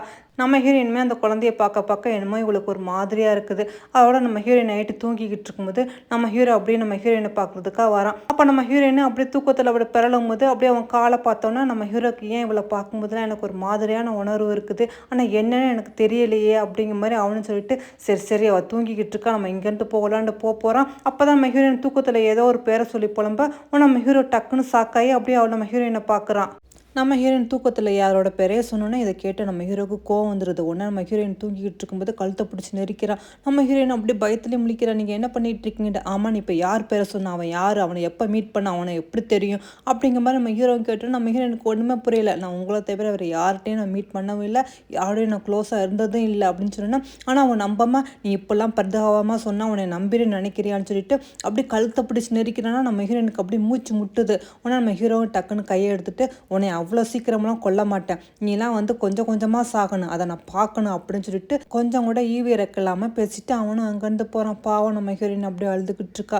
இங்கே நம்ம ஹீரோனோட சிஸ்டர் இருக்கார்ல, அவள் வந்து நம்ம ஹீரோயினும் ஜெனி ஏதோ ஒன்று பண்ணலான்னு பிளான் பண்ணியிருக்கா. அதாவது ஒரே கல்ல ரெண்டு மாங்கான்னு சொல்லிட்டு யாருக்கோ கால் பண்ணி சொல்கிறா, நான் சொன்னபடியே ஜெனியை பண்ணிருங்க அப்படிங்கிற மாதிரி. அதாவது ஜெனியை யாரோ வந்து வயிற்றுல குத்திட்டாங்க போல இருக்குது, அவளுக்கு அப்படியே பிளட்டு போய்கிட்டு இருக்குது, இதுக்கெல்லாம் காரணம் நம்ம ஹீரோயின் தான் அப்படின்னு சொல்லிட்டு அவங்க அம்மாவும் நம்ம ஹீரோயினை பார்த்து ஓங்கி அறையிறாங்க. ஏன்டி என் பொண்ணு கொஞ்சம் கொஞ்சமாக நல்லா தேறிக்கிட்டு வரா, சீக்கிரமே குணமாயிருமான்னு தெரிஞ்சுக்கிட்டு தானே இந்த மாதிரி என் பொண்ணை கொல்ல ட்ரை பண்ண அப்படிங்கிற மாதிரி அவங்க அம்மாவும் நம்ம ஹீரோயினை பழி போட்டுட்டு இருக்காங்க. அப்போ நம்ம ஹீரோவும் வரான். வந்துட்டு என்ன நடக்குது அப்படிங்கிற மாதிரி. பார்த்தீங்களா நான் தான் சொன்னால இவளை நம்பாதீங்க, இவளை என் பொண்ணை பார்க்க விடாதீங்கன்னே, என் பொண்ணு இப்போ குணமாகிட்டு இருக்கா, இந்த டைமில் வந்து இவள் பாருங்க என் பொண்ணை வந்து வயிற்றுல கத்தி வச்சு குத்திட்ட, எல்லாத்துக்கும் காரணம் இவ தான், இவளை சும்மா விடக்கூடாது, என் பொண்ணுக்கு அவ்வளோ ரத்தம் போயிடுச்சு, அதுக்கு பதிலாக இவ உடம்புல வந்து எல்லா ரத்தத்தையும் எடுங்க, அப்போ தான் என் மனசு ஆறும் அப்படிங்கிற மாதிரி சொல்லும்போது நம்ம ஹீரோவும் சொல்கிறான் என்ன அமைதியாக இருக்கா, இதெல்லாம் உண்மையா அப்படிங்கிற மாதிரி கேட்டோன்னே நம்ம ஹீரோயின் அப்படியே மெதுவாக சிரிச்சுக்கிட்டு நான் இல்லைன்னு சொன்னால் மட்டும் நீங்கள் நம்ப போகிறீங்களா என்னன்னு கேட்குறா. நம்ம ஹீரோவை நம்ப மாட்டேன், ஏன்டா நீ அப்பறப்பட்டவ தான், நீ வேணும்னாலும் ஜெனியை கொல்ல ட்ரை பண்ணியிருக்கலான்னு சொன்னோன்னா நம்ம ஹீரோயின் இப்போ என்ன உங்களுக்கு உடம்புலேருந்து ரத்தத்தை எடுக்கணும் அவ்வளோதானே, எவ்வளோ வேணாலும் எடுத்துக்கிறங்க அப்படின்னு சொன்னோன்னா டாக்டரும் வரான். ஐயோ இதுக்கு மேலே அவங்க உடம்புலேருந்து ரத்தம் எடுக்கக்கூடாது, அவங்க இப்போ தான் கொடுத்துருக்காங்க, அதுக்குள்ளே எடுத்து அவளுக்கு ப்ராப்ளம் வரும் அப்படிங்கிற மாதிரி டாக்டரும் சொல்கிறான். ஆனால் அவங்க அம்மா கேட்க மாட்டேங்கிறாங்க, அதெல்லாம் தெரியாது, என் பொண்ணுக்கு இப்போ உடனே ரத்தம் தேவைப்படுதில்ல, இவ உடம்புலேருந்து எடுங்க, இதுக்கான எங்கேயும் தேட முடியாதுன்னு சொன்னோன்னா நம்ம ஹீரோயின் கூட்டிகிட்டு போய் ரத்தத்தை எடுங்க அப்படிங்கிற மாதிரி சொல்கிறான். உடனே நம்ம ஹீரோயினை கூட்டிகிட்டு வந்து பாவம் பிளட் எடுக்கிறாங்க போல இருக்குது, 2 பேக் எடுக்கிறாங்க. அதுக்கு மேலே அந்த நர்ஸும் சொல்லிடுறாங்க இதுக்கு மேலே அவங்களுக்கு பிளட் எடுத்து அவங்க உயிருக்கு ஆபத்தாக போயிடும், போதும் சார் விட்டுடுவோம் அப்படிங்கிற மாதிரி சொன்னோன்னா உடனே நம்ம ஹீரோவும் சரி அப்போனா விடுங்க அப்படிங்கிற மாதிரி சொல்கிறான். ஆனால் நம்ம ஹீரோயின் பாவம் அதோட எந்திரிச்சு அங்கேருந்து போகிறா. அவளால் நடக்கவே முடியல, அப்படி மயங்கி கீழே விழுவும் போது நம்ம ஹீரோ தான் தாங்கி பிடிக்கிறான். அப்போ அந்த டாக்டரும் வந்துட்டு நான் தான் சொல்கிறேன்ல உங்களுக்கு இதுக்கு மேலே ரத்தம் எடுக்கக்கூடாதுன்னு, ஏன் நீங்கள் இந்த மாதிரிலாம் பண்ணுறீங்க அப்படின்னு சொன்னோன்னா ஹீரோ உடனே நம்ம ஹீரோயினை தூக்கிக்கிட்டு அதோட மறுபடியும் வந்து பெட்டில் சேர்த்து வைக்கிறான். ஆனால் அவங்க அசிஸ்டன்ட் தான் பார்த்துக்கிட்டு இருக்கான். நம்ம ஹீரோ வந்து என்னாச்சு இவ கண் முழிச்சிட்டான், இல்லை சார் கண் முழிக்கலை அப்படிங்கிற மாதிரி சொன்னேன். சரி சரி இனிமேல் நான் பார்த்துக்கிறேன், நீ இங்கேருந்து போ அப்படின்னு சொன்னேன்னா அவனை அங்கேருந்து போகிறான். அப்போ தான் நம்ம ஹீரோ அப்படியே நம்ம ஹீரோயினை பார்த்துக்கிட்டு இருக்கும்போது சின்ன வயசில் இருந்ததெல்லாம் நான் கொஞ்சம் கொஞ்சமாக வருது. நம்ம ஹீரோயினா பாவம் என்னை விட்டுட்டுங்க நான் விட்டுட்டுங்க அப்படிங்கிற மாதிரி அப்படி புலம்புறாளா. இதெல்லாம் பார்க்க இவனுக்குமே கொஞ்சம் மனசெல்லாம் ஒரு மாதிரி கஷ்டமாக தான் இருக்குது. இருந்தாலும் என்ன பண்ணுறது, நீ வந்து ஜெனிக்கு பண்ண இது என்னால் மறக்கவே முடியலன்னு சொல்லிட்டு அவன் நெத்தியை அப்படி தடவுறான். அதாவது நம்ம ஹீரோயின் சின்ன வயசில் நம்ம ஹீரோ அடிக்கடி கோவமாக இருக்கும்போது நம்ம ஹீரோயினோட நெத்தியை அப்படியே லைட்டாக அப்படி தடவா போல இருக்குது, புருவத்தில் அந்த நீங்கள் கோவத்தெல்லாம் அப்படி மறந்துடணும் அப்படிங்கிற மாதிரி. அதே மாதிரி நம்ம ஹீரோவும் அப்படியே செஞ்சுட்டு அதோட நம்ம ஹீரோயின் தூங்கிக்கிட்டு இருக்கும்போதே அப்படியே வந்து கிஸ் கொடுக்குறான். எனக்கு உன் மேலே ரொம்ப ரொம்ப அன்பு இருக்குது, அக்கறையும் இருந்துச்சு, ஆனால் அதெல்லாம் நீ உன்னோட செயலால் அப்படி பண்ணிட்டியே அப்படிங்கிற மாதிரி அவனும் சின்ன வயசில் உள்ளதெல்லாம் நினச்சி பார்த்துக்கிட்டே அப்படியே கிஸ் கொடுத்துக்கிட்டு இருக்கான். இங்கே அப்படியே கட் பண்ணி மகிழோட சிஸ்டரை கட்டுறாங்க. அவங்க கால் பண்ணி சொல்கிறாங்க இங்கே சொன்னபடியே அவங்கள குத்திட்டாமா, ஆனாலும் உயிருக்கு ஆபத்து இல்லை, ஏன்னா வந்து சியா வந்து பிளட்டு கொடுத்துட்டு அப்படின்னு சொன்னோன்னே நான் நினச்சது ஒன்று நடந்தது ஒன்று, திரும்பவும் சியாவை எப்படியாவது ஜெயிலுக்கு அனுப்பலான்னு பார்த்தா அது முடியாமல் போச்சு அப்படிங்கிற மாதிரி இவ சிஸ்டர் மனசுக்குள்ளேயே அப்படி புலம்பிக்கிட்டு இருக்கா. இங்கே அப்படியே நம்ம ஹீரோவை கட்டுறாங்க. நம்ம ஹீரோ ரொம்ப ட்ரிங்க்ஸ் ட்ரிங்க்ஸ் பண்ணிக்கிட்டு இருக்கான். அசிஸ்டன்ட் சொல்கிறான், சார் போதும் சார், இதுக்கு மேலே ரொம்ப குடிக்காதீங்க, ரொம்ப குடிச்சிட்டிங்கடா. ஆனால் நம்ம ஹீரோக்கோ என்னன்னு தெரியல, நம்ம ஹீரோயின் ஞாபகம் தான் வந்துக்கிட்டே இருக்குது. எனக்கு ரொம்ப க்ளோஸ் ஆன மாதிரி இருக்குது, ஆனாலும் என்னென்னு ஞாபகம் வர மாட்டேங்குது. இவளை என்னால் வெறுக்கவும் முடியலை, மறக்கவும் முடியலையே அப்படிங்கிற மாதிரி நம்ம ஹீரோவும் ஃபீல் பண்ணிக்கிட்டு இருக்கான். அப்போ தான் அவங்க பார்ட்னர் வந்து, நீங்கள் எத்தனை காலத்துக்கு தான் அப்படி தனியாக இருப்பீங்க, இன்றைக்கி உங்களை நான் என்ஜாய் பண்ணலாம்னு சொல்லிட்டு சில கேர்ள்ஸ்லாம் கூட்டிகிட்டு வந்துக்கிறேன்னு சொன்னால் அங்கே சில கேர்ள்ஸ்லாம் வராங்க. அவங்களாம் நம்ம ஹீரோ பக்கத்தில் உட்காந்தோன்னா நம்ம ஹீரோ தயவுசெய்து எல்லாரும் இங்கேருந்து ஓடிடுங்க, இல்லாட்டி அவ்வளோதான் அப்படின்னு சொன்னால் ஆனால் அந்த கேர்ள்ஸும் அங்கேருந்து எந்திரிச்சு போயிடறாங்க. அப்போ அந்த பார்ட்னரும் சொல்கிறாரு, என்ன பார்ட்னர் உங்களுக்கான ஏற்பாடு பண்ணால் நீங்கள் என்ன இப்படி வேஸ்ட் பண்ணுறீங்களே அப்படிங்கிற மாதிரி. நம்ம அசிஸ்டண்ட்டும், சார் போதும் சார், ரொம்ப குடிச்சிக்கிட்டு இருக்கீங்க, இதுக்கு மேலே குடிக்க வேண்டாம் அப்படிங்கிற மாதிரி சொன்னோன்னா நம்ம ஹீரோ சொல்கிறான், சியாவை இங்கே வர சொல்லு அப்படிங்கிற மாதிரி. அதுக்கு அந்த அசிஸ்டண்ட்டு, சார் அவங்க பிளட்டு கொடுத்துட்டு ரொம்ப வீக்காக இருக்காங்க, இந்த டைமில் அவங்க இங்கே வரணுமா அப்படிங்கிற மாதிரி. ஆமாம் நான் சொன்னப்படி செய், உனக்கு என்ன, நீ அவளை பேசாமல் இங்கே வர சொல்லுன்னு சொன்னோன்னா அதோட வேறு வழி இல்லாமல் அசிஸ்டண்ட்டு நம்ம ஹீரோயின் இங்கே வர சொல்கிறானா. அதனால் நம்ம ஹீரோயின் அந்த ஹோட்டலுக்கு வந்துக்கிட்டு இருக்கா. அப்போ தான் அங்கே வந்த ஒருத்தன் குடிச்சிட்டு நம்ம ஹீரோயின்ட்ட வந்து கலாட்டா பண்ணிக்கிட்டு இருக்கான். நம்ம ஹீரோயினா, விடு நான் போகிறேன் அப்படின்னு சொன்னால் அவன் விட மாட்டேங்கிறான். என்னடி ரொம்ப திமிரா பேசுகிறான், நான் யாருன்னு தெரியுமா, அவன் இவன் அப்படிங்கிற மாதிரி சொல்லிட்டு நம்ம ஹீரோயின்ட்ட அப்படியே மிஸ்பிஹேவ் பண்ணுறான். நம்ம ஹீரோயின் அங்கேருந்து போகிறா. அப்போ டக்குன்னு அவன் இழுத்ததில் நம்ம ஹீரோனோட கோட்டு கிழிஞ்சிருது. ஆனால் நம்ம ஹீரோனோட முதுகில் வந்து அந்த ஸ்கேரை பார்த்துட்டு அவன், சி என்னது இவ்வளோ ஸ்கேராக இருக்குது, இவ்வளோ அசிங்கமாக இருக்குது, ஃபேஸ் தான் நல்லா இருக்குது ஆனால் உடம்புலாம் இவ்வளோ இதாக இருக்கா அப்படின்னு சொன்னால் அங்கே உள்ளவங்க எல்லாரும் பார்த்துட்டு, ஐயே இந்த பொண்ணுக்கு இவ்வளோ ஸ்கேராக இருக்கா அப்படிங்கிற மாதிரி ரொம்ப அசிங்கமாக நம்ம ஹீரோயினை பார்த்து பேசுகிறாங்க. நம்ம ஹீரோயினுக்கு ரொம்ப ஒரு மாதிரியாக இருக்குது. ஆனால் அவனும் சொல்கிறான், செச்சா உன்னை மாதிரி ஒரு பொண்ணை தொட போனேன் அப்படின்னு சொல்லிட்டு இருக்கும்போது நம்ம ஹீரோ அங்கே வந்து நம்ம ஹீரோ பார்த்தோன்னா அவனும், சார் லூஸ் சார் நீங்களா, சாரி சார் அப்படிங்கிற மாதிரி அவனு சொல்லும்போது, நீ என்ன தைரியம் தான் இந்த கேர்ள் மேலே நீ கை வச்சிருப்பா அப்படிங்கிற மாதிரி நம்ம ஹீரோ அவனை போட்டு அடின்னு அடிக்கிறான், மிதின்னு மிதிக்கிறான். இன்னும் கொஞ்சம் நேரம் அடித்து அவன் இறந்தே போயிடுவான் போல இருக்குது. நம்ம அசிஸ்டன்ட் வந்து, சார் போதும் அவன் இதுக்கு மேலே இறந்து போயிடுவான் விடுங்கன்னு சொன்னா, சரி இவனை பார்த்துக்கிறங்க, இங்கே இருக்கிற யாரையும் சும்மா விடக்கூடாது அப்படின்னு சொல்லிட்டு நம்ம ஹீரோவும் அதோட வந்து அவன் கோட்டை கழட்டி நம்ம ஹீரோயினுக்கு போட்டு அதோட நம்ம ஹீரோயின் அங்கேருந்து தூக்கிட்டு போகிறான். அதோட அங்கேருந்து வந்தவன் நேராக ஹாஸ்பிட்டலில் தான் கூட்டிகிட்டு வரான் போல இருக்குது. ஆனால் டாக்டரும் கேட்குறான் நம்ம ஹீரோயினை பார்த்து, நீ தான் ரொம்ப வீக்காக இருக்குல்ல, நீ எதுக்காக வெளியே போனால், உனக்கு ஏதாவது வேணும்னு கேட்டால் நீ என்னட்ட கேட்க வேண்டியதானே, நான் தான் உனக்கு வாங்கி தருவேன்ல அப்படிங்கிற மாதிரி டாக்டரும் ரொம்ப அக்கறையாக பேசிக்கிறத பார்த்துக்கிட்டு நம்ம ஹீரோ அப்படி நக்கலாக எதுவும் பார்த்துக்கிட்டு இருக்கான். அதோட டாக்டர் அங்கேருந்து போனோன்னா நம்ம ஹீரோவும் நம்ம ஹீரோயின்ட்ட வந்து, என்னது இவனுக்கு உன் மேலே இவ்வளோ அக்கறையாக இருக்குது, எது வேணாலும் கேளு நான் வாங்கி தரேன் அப்படின்னு சொல்கிறான். அந்த அளவுக்கு நீ அவனை மயக்கி வச்சிட்டியா என்ன அப்படிங்கிற மாதிரி நம்ம ஹீரோ கேட்டோன்னா அதுக்கு நம்ம ஹீரோயின், இதுக்கெல்லாம் காரணம் நீ, நான் மட்டும் இங்கே தானே இருந்தேன், நீங்கள் தானே என்னை கூப்பிட்டீங்க, எதுக்காக என்னை தேவையில்லாமல் ஹோட்டலுக்கு கூப்பிட்டீங்க, என்னை எதுக்காக என்னை இவ்வளோ அசிங்கப்படுத்துனீங்க, எனக்கு இவ்வளோ வேதனையும் கஷ்டத்தையும் கொடுக்குறது நீங்கள் மட்டும்தான், ஏன் இந்த மாதிரி பண்ணுறீங்கன்னு சொன்னால் நம்ம ஹீரோக்கு வந்துடுது, ஏன் உன்னை கூப்பிட்டேன்னு தெரியுமா அப்படின்னு சொல்லிட்டு நம்ம ஹீரோயினை அப்படியே கிஸ் பண்ணுறான். நம்ம ஹீரோயினை விடுங்கன்னு சொல்லும்போது அவனை விட மாட்டேங்கிறான். நம்ம ஹீரோயின்ட்ட வந்து அத்துமீறிக்கிட்டு இருக்கான். நம்ம ஹீரோயினை எவ்வளோ தடுத்து பார்க்குறான். நம்ம ஹீரோவோ வழுக்க டைம் நம்ம ஹீரோயினுக்கு கிஸ் கொடுத்துக்கிட்டு இருக்கான். நல்ல வேலை அந்த நேரம் பார்த்து அசிஸ்டன்ட் வந்துடுறான். சார் ஜெனி மேடம் முழிச்சிட்டாங்க அப்படிங்கிற மாதிரி சொன்னோன்னா நம்ம ஹீரோவும் அப்படியே ஒரு மாதிரி டென்ஷன் ஆகிட்டு, என்னதை முழிச்சிட்டாளா அப்படிங்கிற மாதிரி. ஆமாம் சார் முழிச்சிட்டாங்க, இங்கேருந்து வாங்க போகலாம் அப்படின்னு சொன்னா நம்ம ஹீரோ கொஞ்சம் கடுப்போட தான் அங்கேருந்து எந்திரிச்சு அதோட ஜெனியை பார்க்குறதுக்காக போகிறான். அதோட ஹீரோவும் ஜெனியை பார்க்குறதுக்காக ரூமுக்கு வந்து பார்த்தா ஜெனி வந்து கண் முழிச்சிட்டா போல இருக்குது. டாக்டரும் வந்து செக் பண்ணி பார்த்துக்கிட்டு இருக்கான். டாக்டரும் ஜெனியை பற்றி சொல்கிறாங்க, உங்கள் உடம்பு முன்னோட நல்லாவே க்யூராக இருக்குது, நீங்கள் இன்னும் ஒரு மந்த்து மட்டும் நீங்கள் இங்கே இருந்துட்டு நீங்கள் அப்புறம் உங்கள் வீட்டுக்கு போயிடலாம் அப்படிங்கிற மாதிரி சொல்லிட்டு டாக்டரும் போனோன்னா உடனே அந்த ஜெனியை நம்ம ஹீரோவை பார்த்துட்டு அப்படியே ஹக் பண்ணிக்கிறான். 5 வருஷம் கழிச்சு உங்களை நான் மீட் பண்ணுறேன், எனக்கு எவ்வளோ சந்தோஷமாக இருக்குது, எங்கே உங்களை மீட் பண்ணாமல் நான் இறந்து போயிட்டா என்ன பண்ணுறது, அன்றைக்கி அப்படி ஒரு சம்பவம் மட்டும் நடக்காமல் இருந்தால் நீங்கள் நானும் இன்னொரு மேரேஜ் பண்ணிக்கிட்டு நம்மளுக்குண்டு குழந்தைங்கள்லாம் இருக்கும்ல, ஆனால் எனக்காக நீங்கள் இவ்வளோ நாள் காத்திருந்து என்னை இவ்வளோ கேர் எடுத்து இந்த ஹாஸ்பிட்டலில் வச்சு பார்த்துக்கிட்டு இருந்ததுக்கு ரொம்ப ரொம்ப தேங்க்ஸ் அப்படிங்கிற மாதிரி அவளும் ஹக் பண்ணி சொல்லிக்கிட்டு இருக்கா. ஆனால் நம்ம ஹீரோ எந்த ஒரு ரியாக்ஷன் பண்ணாமல் அசால்ட்டாக இருக்கான். அதாவது அவன் மேலே அந்தளவுக்கு அன்பும் லவ்வோ எதுவுமே இல்லை.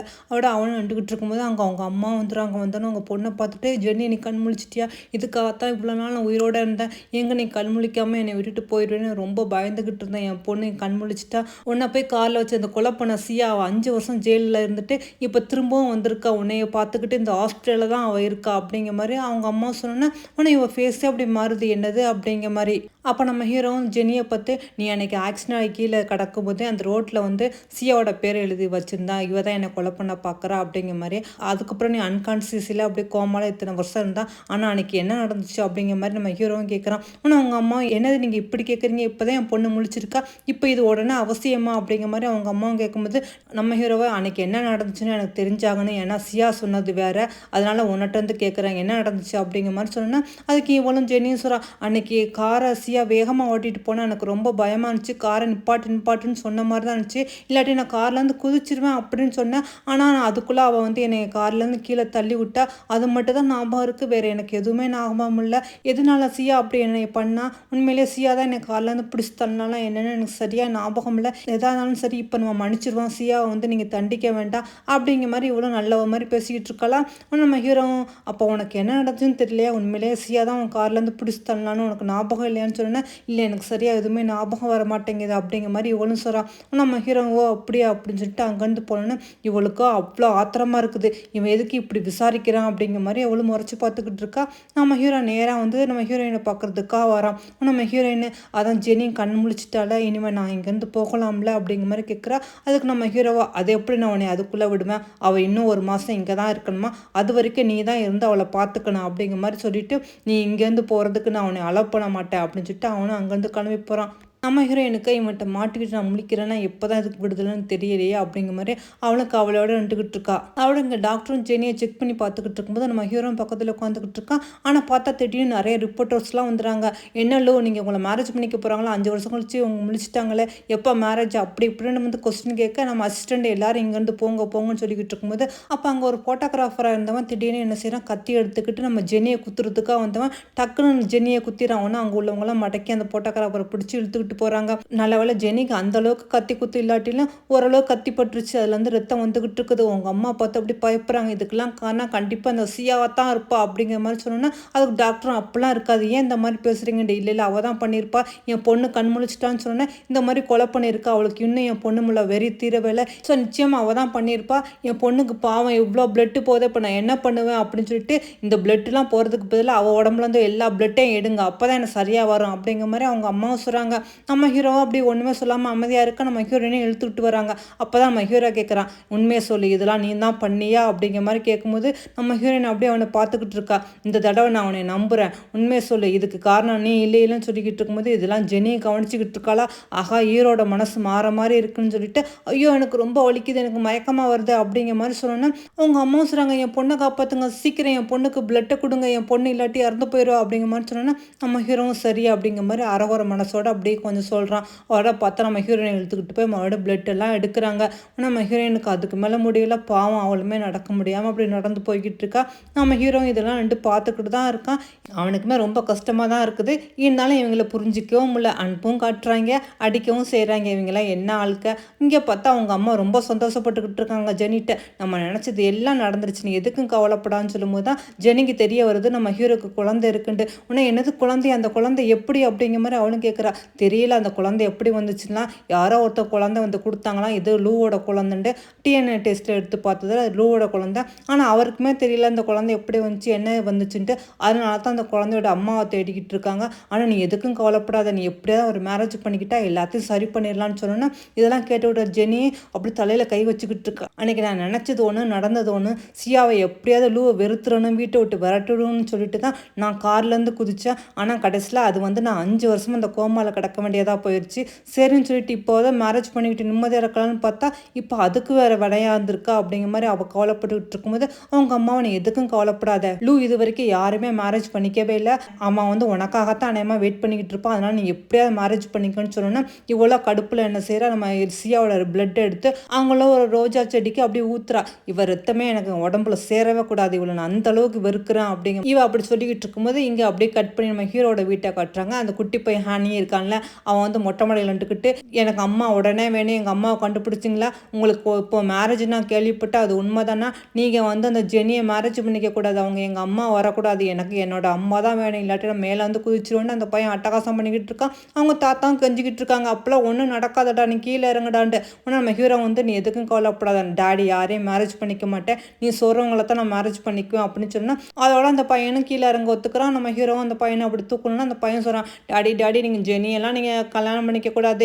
எனக்கு பிடிச்சமான ஒரு ஆண்டி இருக்காங்க, கண்டிப்பாக நீங்கள் அவ்வளோதான் மேரேஜ் பண்ணிக்கணும், இல்லாட்டி எனக்கு என்னோட அம்மா தான் வேணும்னு சொன்னேன்னா அதுக்கு நம்ம ஹீரோ நீ எதுக்கும் கவலைப்படாத, நீ சொன்னபடியே நான் மேரேஜ் பண்ணிக்கிறேன் சரியா, நீ இந்த மாதிரிலாம் பண்ணக்கூடாது, நல்ல பையனாக இருக்கணும் அப்படிங்கிற மாதிரி நம்ம ஹீரோ அந்த பையன்கிட்ட சொல்லிக்கிட்டு இருந்தோன்னே அந்த பையனை நீங்கள் தான் என்னோட டாடினா டாடி ரொம்ப நல்ல டாடி அப்படிங்கிற மாதிரி நம்ம ஹீரோ அப்படியே ஹக் பண்ணிக்கிறான். ஒரு வழியே குழந்தைய சமாதானப்படுத்தி நம்ம ஹீரோவும் அனுப்பி வைக்கிறான். அப்போ தான் உங்கள் அப்பா கேட்குறாங்க, டே நீ என்னடா பண்ண போகிறா, இந்த குழந்தையோட அம்மாவை கண்டுபிடிக்க போறியா, இல்லாட்டி இதை பற்றி நீ ஜெனிட்ட எல்லா விவரமும் சொல்ல போறியா, நீ ஏதாவது முடிவு எடு, ஒருவேளை உனக்கு ஜெனியை மேரேஜ் பண்ணிக்கிறதா ஐடியா இருந்தால் அவள்கிட்ட எல்லா உண்மையை சொல்லு, இல்லாட்டி இந்த குழந்தையோட அம்மாவுக்கு தேடி கண்டுபிடிச்சி அவளை மேரேஜ் பண்ண ட்ரை பண்ணு சொன்னேன்னா நம்ம ஹீரோ நான் இதை பற்றி சீக்கிரமாக முடிவெடுக்கிறேன்ப்பா அப்படிங்கிற மாதிரி சொல்லிக்கிட்டு இருக்கான். இங்கே அப்படியே கட் பண்ணி ஹாஸ்பிட்டலில் கட்டுறாங்க. பார்த்தா யாரோ ஒரு பொண்ணு கரண்ட் பவரை ஆஃப் பண்ணி விட்டுக்கிட்டு இருக்கா. அவள் வேறு யாரும் இல்லை, நம்ம ஹீரோயின் தான். பவர் எல்லாத்தையும் கட் பண்ணிவிட்டு அதோட நம்ம ஜெனி ரூமுக்கு தான் வந்துக்கிட்டு இருக்கா. ஜெனியை அசந்து தூங்கிக்கிட்டு இருக்கா. இருந்தாலுமே யாரோ வர மாதிரி இருந்தாலும் இவளும் பயந்து டக்குன்னு எழுந்திரிச்சு யார் அப்படின்னு திரும்பி பார்க்குறா. நம்ம ஹீரோயின் தான். நம்ம ஹீரோயினை பார்த்தோன்னா அவள் பயந்துடா, நீ எதுக்கு இங்கே வந்தா அப்படிங்கிற மாதிரி. உனக்கு சில விஷயங்களை திருப்பி கொடுத்துட்டு போகலான்னு தான் வந்தேன். 5 வருஷத்துக்கு முன்னாடி நானாக உன்னை கார்லேருந்து தள்ளி விட்டேன், நானாக கார் ஆக்சிடென்ட் பண்ணி விட்டேன், ஆனால் நீ பண்ண பொய்யால் எனக்கு என்ன ஆச்சுன்னு தெரியுமா, 5 வருஷம் நான் ஜெயிலில் கஷ்டப்பட்டுக்கிட்டு இருந்தேன். சரின்னு சொல்லிட்டு இங்கேருந்து போகலான்னு பார்த்தா அப்போது நீனும் உங்கள் அம்மாவை என்னை விட மாட்டேங்கிறீங்களே, உனக்கு என்ன என்னோட ரத்தம் தானே வேணும், அந்த ரத்தத்தை ஃபுல்லாக குடி, எவ்வளோ வேணுமாலும் குடி அப்படிங்கிற மாதிரி அங்குள்ள ரத்தத்தை எடுத்து அவள் வாயில் ஊற்றிக்கிட்டு இருக்கா. ஜெனி கத்துறா, விடு விடு நீ என்ன பண்ணிக்கிட்டு இருக்கா அப்படிங்கிற மாதிரி வாயில் ஊற்றி விட்டுட்டு சொல்கிறா, உனக்கு இந்த ரத்தம் போதுமா இல்லை இன்னும் வேணுமா சொல்லு நான் தரேன், ஆனால் இதுக்கு மேலே தேவையில்லாமல் என்னை டிஸ்டர்ப் பண்ணிக்கிட்டு இருந்தா அவ்வளோத்தான், இதோட விட்டுட்டு, இல்லாட்டி உண்மையிலே நான் உனக்கு கொலை பண்ணிவிட்டு நான் ஜெயிலுக்கு மறுபடியும் போயிடுவேன், ஏன்னா நான் ஜெயிலுக்கு போகிறது ஒன்றும் புதுசு இல்லை அப்படின்னு சொன்னா அந்த ஜெனி உனக்கு என்ன தைரியம் தான் நீ இந்த மாதிரி என்கிட்ட நடந்துக்குவா, இதை பற்றி நான் மட்டும் வாண்ட்ட சொன்னாக்குன்னு சொன்னா ஓங்கி கண்ணத்தில் பார்த்து நம்ம ஹீரோயினை அடிக்கிறா அந்த ஜெனியை. நீ வாண்ட்ட தானே சொல்லுவா, தாராளமாக சொல்லிக்க, நீ எது சொன்னாலும் நான் எதுக்கும் நம்ம பயப்படுறதா இல்லை, ஆனால் நீ ஜாக்கிரதையாக இருந்துக்குன்னு சொல்லிட்டு நம்ம ஹீரோயினை மிரட்டி விட்டு போகிறாளா. அதோட நடந்ததெல்லாம் பற்றி அவங்க அம்மாட்டே இந்த ஜெனி சொல்லிக்கிட்டு இருக்கா. ஆனால் அந்த நேரம் பார்த்து நம்ம ஹீரோ சரி சரி வெளியில் எதுவும் காட்டிக்க வேண்டாம்னு சொல்லிட்டு உன்னை இவ்வளோ சிரிச்சுக்கிட்டு வாங்க நீங்கள் என்னை பார்க்க வந்துட்டீங்களா, நான் உங்கள்கிட்ட ஒன்று சொல்லலான்ட்டு இருந்தேன் அப்படின்னு சொல்லும்போது அதுக்கு அவனும் சொல்கிறான், ஆமாம்மா நானும் உன்ட்ட ஒன்று சொல்லலான்னு தான் இருந்தேன்ட்டு, என்னது அப்படிங்கிற மாதிரி, எனக்கு ஒரு குழந்தை இருக்குது உனக்கு தெரியுமா அப்படிங்கிற மாதிரி நம்ம ஹீரோ கேட்டோன்னா அதுக்கு ஜெனி ஆமாம்மா அம்மா சொன்னாங்க அதை பற்றிலாம், நீங்கள் எதுக்கும் கவலைப்படாதீங்க, நான் அந்த குழந்தைய நல்லபடியாக பார்த்துக்குவேன், அந்த குழந்தைய என்னோட சொந்த குழந்தை மாதிரி பார்த்துக்குவேன் அப்படிங்கிற மாதிரி ஜெனி சொன்னேன். நம்ம ஹீரோ நான் அதுக்காக ஒன்றும் இங்கே சொல்ல வரல, என் குழந்தைக்கு அவனோட அம்மா தான் வேணும்னு சொல்லிக்கிட்டு இருக்காங்க, நானும் அவளை தான் இவ்வளோ நாள் தேடிக்கிட்டு இருக்கேன், நான் யாரும் என்னன்னு தான் எனக்கு கண்டுபிடிக்க முடியல, இந்த மாதிரி ஒரு சூழ்நிலையில் என்னால் உன்னை மேரேஜ் பண்ணிக்க முடியாது, என்னை மன்னிச்சிரு அப்படின்னு நம்ம ஹீரோ சொல்ல இதை ஜெனியும் கேட்க அவளுக்கு அப்படியே ஒரு டென்ஷன் ஆகுது. அப்போ தான் சொல்கிறான், நீங்களும் நானும் 5 வருஷத்துக்கு முன்னாடி ஒன்றா இருந்தால் அப்போ என்னை மேரேஜ் பண்ணிக்கிறேன்னு கூட சொன்னீங்க, அதனால தான் நம்ம மேரேஜ் ஏற்பாடெல்லாம் நடந்துக்கிட்டு இருந்துச்சு அப்படிங்கிற மாதிரி சொன்னேன். அதுக்கு நம்ம ஹீரோவும் சொல்கிறான், ஆமாம் அதனால தான் நானும் உன்னை மேரேஜ் பண்ணிக்கலான்னு இருந்தேன், ஆனால் அதுக்கிடையில் என்னென்னமோ நடந்துருச்சு, என்னை மன்னிச்சிரு, இப்போ எனக்கு ஒரு குழந்தை இருக்குது அப்படிங்கிற மாதிரி சொல்லிட்டு அவனை அங்கேருந்து போகிறான்னா. ஆனால் இதெல்லாம் கேட்க ஜெனிக்கு அப்படி கோவமாக வருது. அன்னைக்கு நான் அவங்க கூட ஸ்டே பண்ணவே இல்லை, அந்த சியா தான் ஸ்டே பண்ணியிருந்தா, அப்போ நான் அந்த குழந்தை ஒரு வேளை அவள் குழந்தையா இருக்குமோ அப்படின்னு சொல்லிட்டு உடனே யாருக்கோ கால் பண்ணிட்டு உடனே இந்த மாதிரி விவரம்லாம் எனக்கு வேணும் அப்படிங்கிற மாதிரி என்னமோ சொல்லிக்கிட்டு இருக்கா. இங்கே அம்மாவும் பொண்ணு நம்ம ஹீரோட அப்பாவை பார்க்கறதுக்காக வராங்க. அவங்க அம்மாவும் சொல்கிறாங்க, என் பொண்ணு இப்போ தான் ஹாஸ்பிட்டலில் வந்திருக்கா, ஆனால் என்ன பண்ணுறது உங்கள் பையனை தான் மேரேஜ் பண்ணிக்குவேன்னு சொல்லிக்கிட்டு இருக்கா, எனக்கு வயசாகிட்டு இருக்குது, என் பொண்ணுக்கு ஒரு நல்ல வழியை காட்டுங்க அப்படிங்கிற மாதிரி அவங்க அப்பாட்ட சொன்னோன்னா அவங்க அப்பா சொல்லிடுறாங்க, இதெல்லாம் நான் எதுவுமே முடிவு எடுக்க முடியாதுமா, எதா இருந்தாலும் நீங்கள் வாண்ட்டை கேட்டுக்கிறங்க அப்படின்னு அவங்க அப்பா சொல்லிக்கிட்டு இருக்கும்போது குட்டி பையனை அப்பா அப்படிங்கிற மாதிரி சொல்லிட்டு ஓடி வரானா. உடனே ஜெனி அந்த குழந்தைய பிடிச்சி, நீ தான் ஹனியா, எனக்கு உன்னை பார்க்க ரொம்ப ரொம்ப பிடிச்சிருக்கு, உன்னை ஆன்ட்டியாக ஏற்றுக்குவியா, நீ நானும் ஃப்ரெண்டாக இருப்போமா அப்படின்னு சொல்லிக்கிட்டே அந்த குழந்தையோட ஹேரை டக்குன்னு அத்துறாளா. ஆனால் அந்த குழந்தை வலிக்குது, அப்பா இவங்க தான் அந்த ஜெனி ஆன்ட்டியா, எனக்கு உங்களை சுத்தமாக பிடிக்கவே இல்லை, உங்களை நீங்கள் மேரேஜ் பண்ணிக்கவே கூடாது அப்படின்னு சொன்னோன்னா இதை கேட்டு அவங்க தாத்தாவும் சிரிக்கிறாங்க. உடனே ஜெனியோட அம்மாவும் சொல்கிறாங்க, என்னது குட்டி பையன் இப்படிலாம் பேசிக்கிட்டு இருக்கான், பெரியவங்க தான் முடிவு பண்ணுவாங்க, நீ வாயை முடிஞ்சுன்னா அந்த பையன் இவங்க என்னை திட்டுறாங்க அப்படிங்கிற மாதிரி அழுகுறான்னா. உடனே தாத்தாவும் பையனை சமாதானப்படுத்துறாங்க, நீங்கள் எதுக்கும் கவலைப்படாத, நீ என்ன சொல்றியோ அது இப்படி தான் நடக்கும், உனக்கு விருப்பத்துக்கு மாற யாரையும் உங்கள் அப்பாவுக்கு நான் மேரேஜ் பண்ணி வைக்க மாட்டேன்னு சொல்லிட்டு அவங்க தாத்தாவும் சொல்லிடுறாங்க, இல்லை என் பேரனுக்கு பிடிக்காது எதையும் நான் செய்கிறதா இல்லை, அதனால் இப்போதைக்கு இந்த மேரேஜை பற்றி நீங்கள் எதுவுமே பேச வேண்டாம்னு சொல்லிட்டு அவரும் குழந்தைய தூக்கிட்டாங்கன்ட்டு போவ.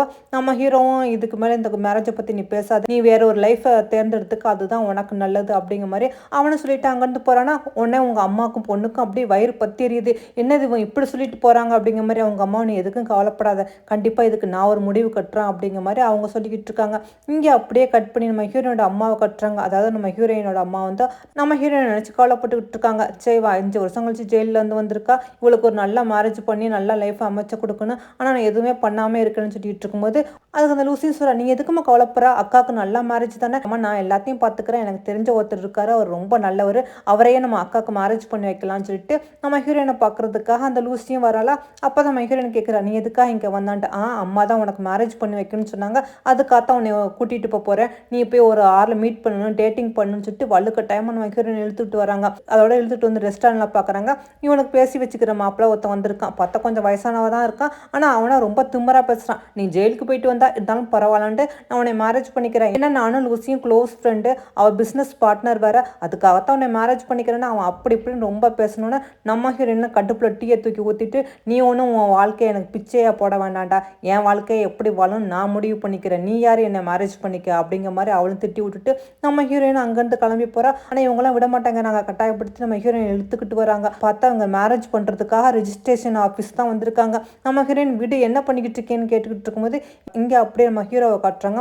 நம்ம ஹீரோ ஹாஸ்பிட்டல் வெயிட் பண்ணிக்கிட்டு இருக்கான். இவ வெளியே போனால் இன்னுமா வந்துக்கிட்டு இருக்கா, எங்கே போயிருக்கான்னு தெரியலன்னு சொல்லிட்டு அப்போ அங்கே வந்து அசிஸ்டண்ட்டை அவள் எங்கே போயிருக்கான்னு லொக்கேஷனை கண்டுபிடி அப்படின்னு சொன்னா அவனும் லொக்கேஷனை கண்டுபிடிச்சிட்டு சொன்னோன்னா இவ எதுக்காக அந்த இடத்துக்கு போனா அப்படிங்கிற மாதிரி நம்ம ஹீரோ அந்த இடத்துக்கு வந்துகிட்டு இருக்கான். இங்கே பார்த்தா நம்ம ஹீரோனை வலுக்கட்டாமல் மேரேஜ் பண்ணுறதுக்கு எல்லா ஏற்பாடும் பண்ணிக்கிட்டு இருக்காங்க.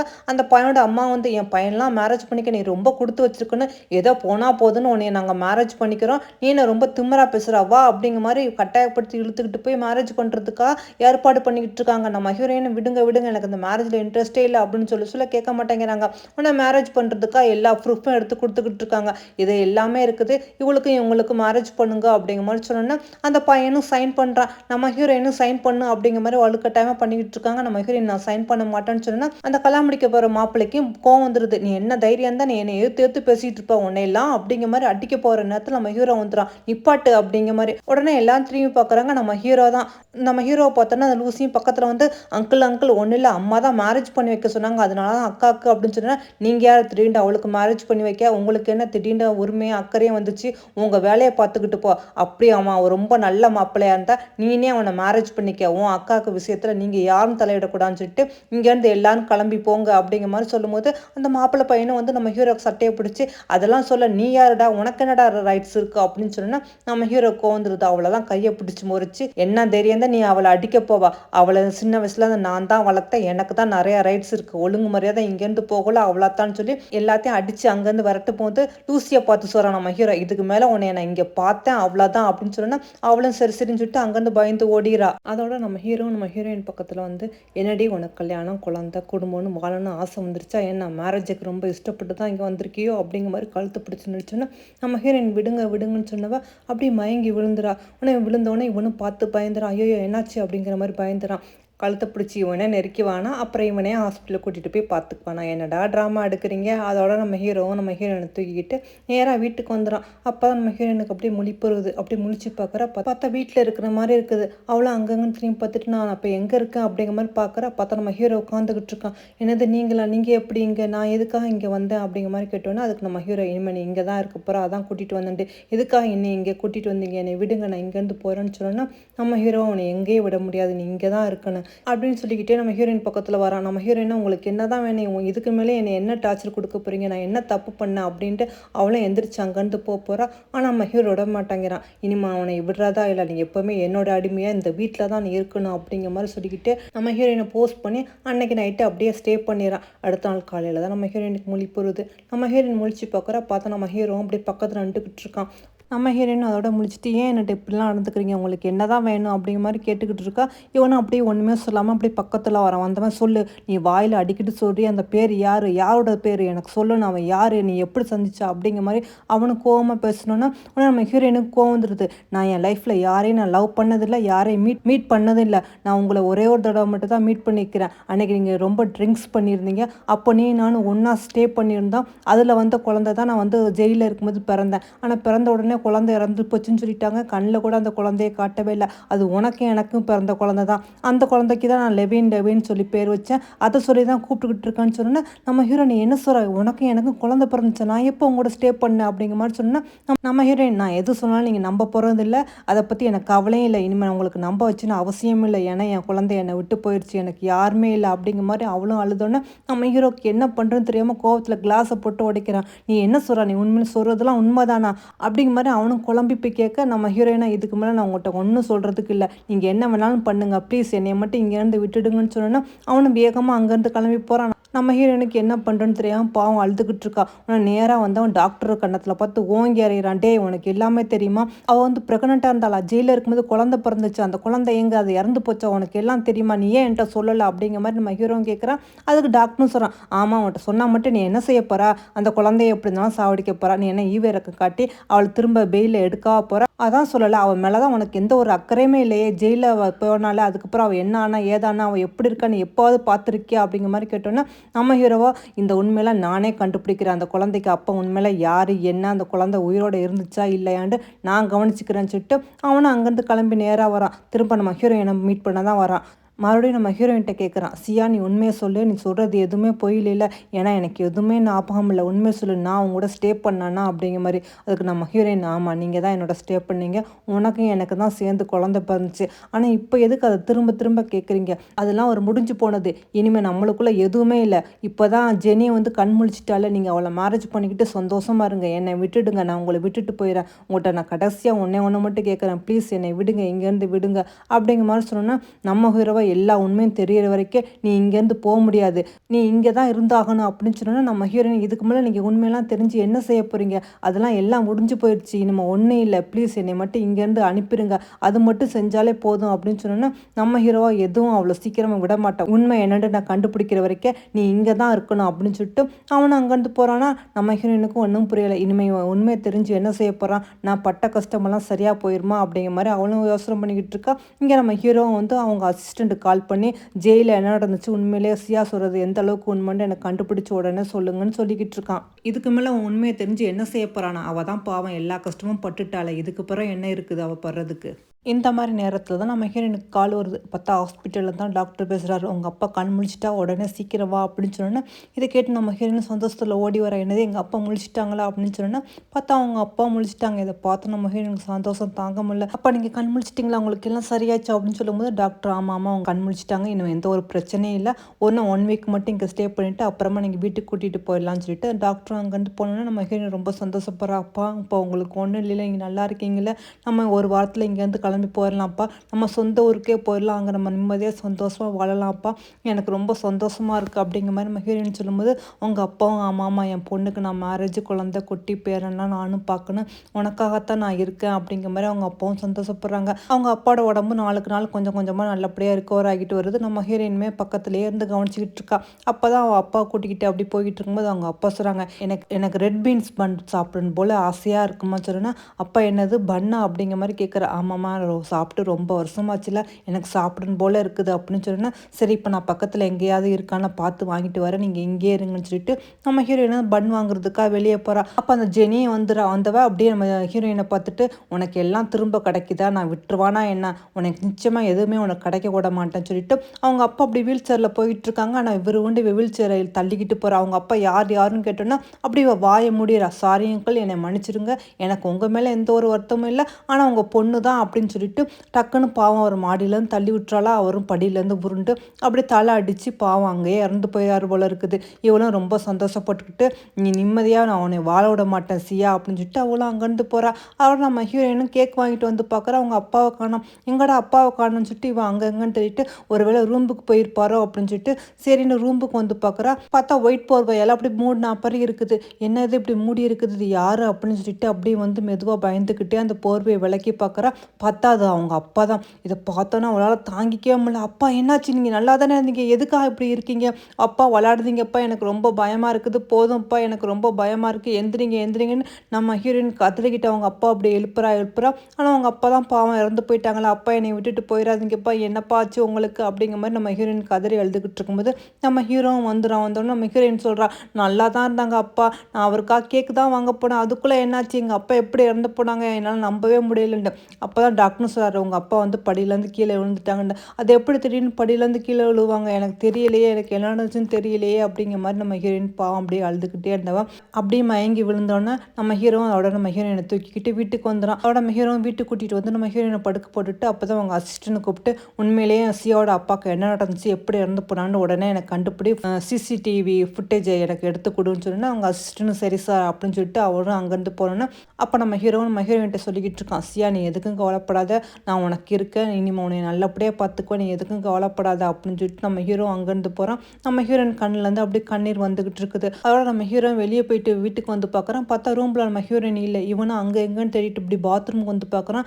பார்த்தா நம்ம ஹீரோயின் கையை கட் பண்ணிக்கிட்டு அப்படியே சூசைட் பண்ணிக்கிட்டு அப்படியே பாத் டப்பில் கிடக்கிறா போல இருக்குது. இதை பார்த்தோன்னு நம்ம ஹீரோக்கு அப்படியே அதிர்ச்சி ஆயிடுது. டாக்டரை உடனே கூப்பிடுங்க, சூசைட் பண்ணிக்கிட்டா அப்படிங்கிற மாதிரி நம்ம ஹீரோவை கூட்டிகிட்டு வந்து கையெல்லாம் கட்டு போட்டுட்டு, ஏன் சியா இந்த மாதிரி முட்டாள்தனமான வேலையெல்லாம் பார்க்குறா, நான் தான் சொல்கிறேன்ல உங்கள் அப்பாவுக்கு என்ன நடந்துச்சுன்னா உண்மையை கண்டுபிடிச்சி சொல்கிறேன், அதுக்குள்ளே ஏன் அப்படி அவசரப்பட்டா, ஏன் இந்த மாதிரி ஒரு முட்டாள்தனமான காரியமெல்லாம் பண்ணுறா, ஏன் இப்படி எல்லாம் கஷ்டப்படுத்துறா அப்படிங்கிற மாதிரி நம்ம ஹீரோவை ஃபீல் பண்ணிக்கிட்டு இருக்கான். அதோட டாக்டர் வந்து ட்ரீட்மெண்ட் பார்த்துட்டு நல்ல வேலை கொஞ்சம் நேரத்தில் கண்டுபிடிச்சிங்க, இன்னும் கொஞ்சம் நேரம் போயிருந்தால் அவ்வளோதான், உங்களை காப்பாற்றுறது ரொம்ப கஷ்டமாக போயிடும், இனிமேல் ஒழுங்காக பார்த்துக்கிறங்கன்னு சொன்னோன்னா நம்ம ஹீரோவுக்கு அப்படி கண்ணெலாம் கலங்கி அப்படி அழுக வந்துருச்சு. சார் அப்படிங்கிற மாதிரி அவங்க அசிஸ்டன்ட் கேட்டோன்னே உடனே எனக்கு கண்டுபிடிச்சி சொல்லியே ஆகணும், அவங்க அப்பா எப்படி இறந்து போனாங்க அப்படிங்கிற மாதிரி நம்ம ஹீரோவும் சொல்ல அவங்க அசிஸ்டன்ட் சரி சார் கூடிய சீக்கிரமாக நான் ஃபுட்டேஜ் எடுத்து அறிஞ்சுட்டு அவர் அங்கேருந்து போகிறாரு.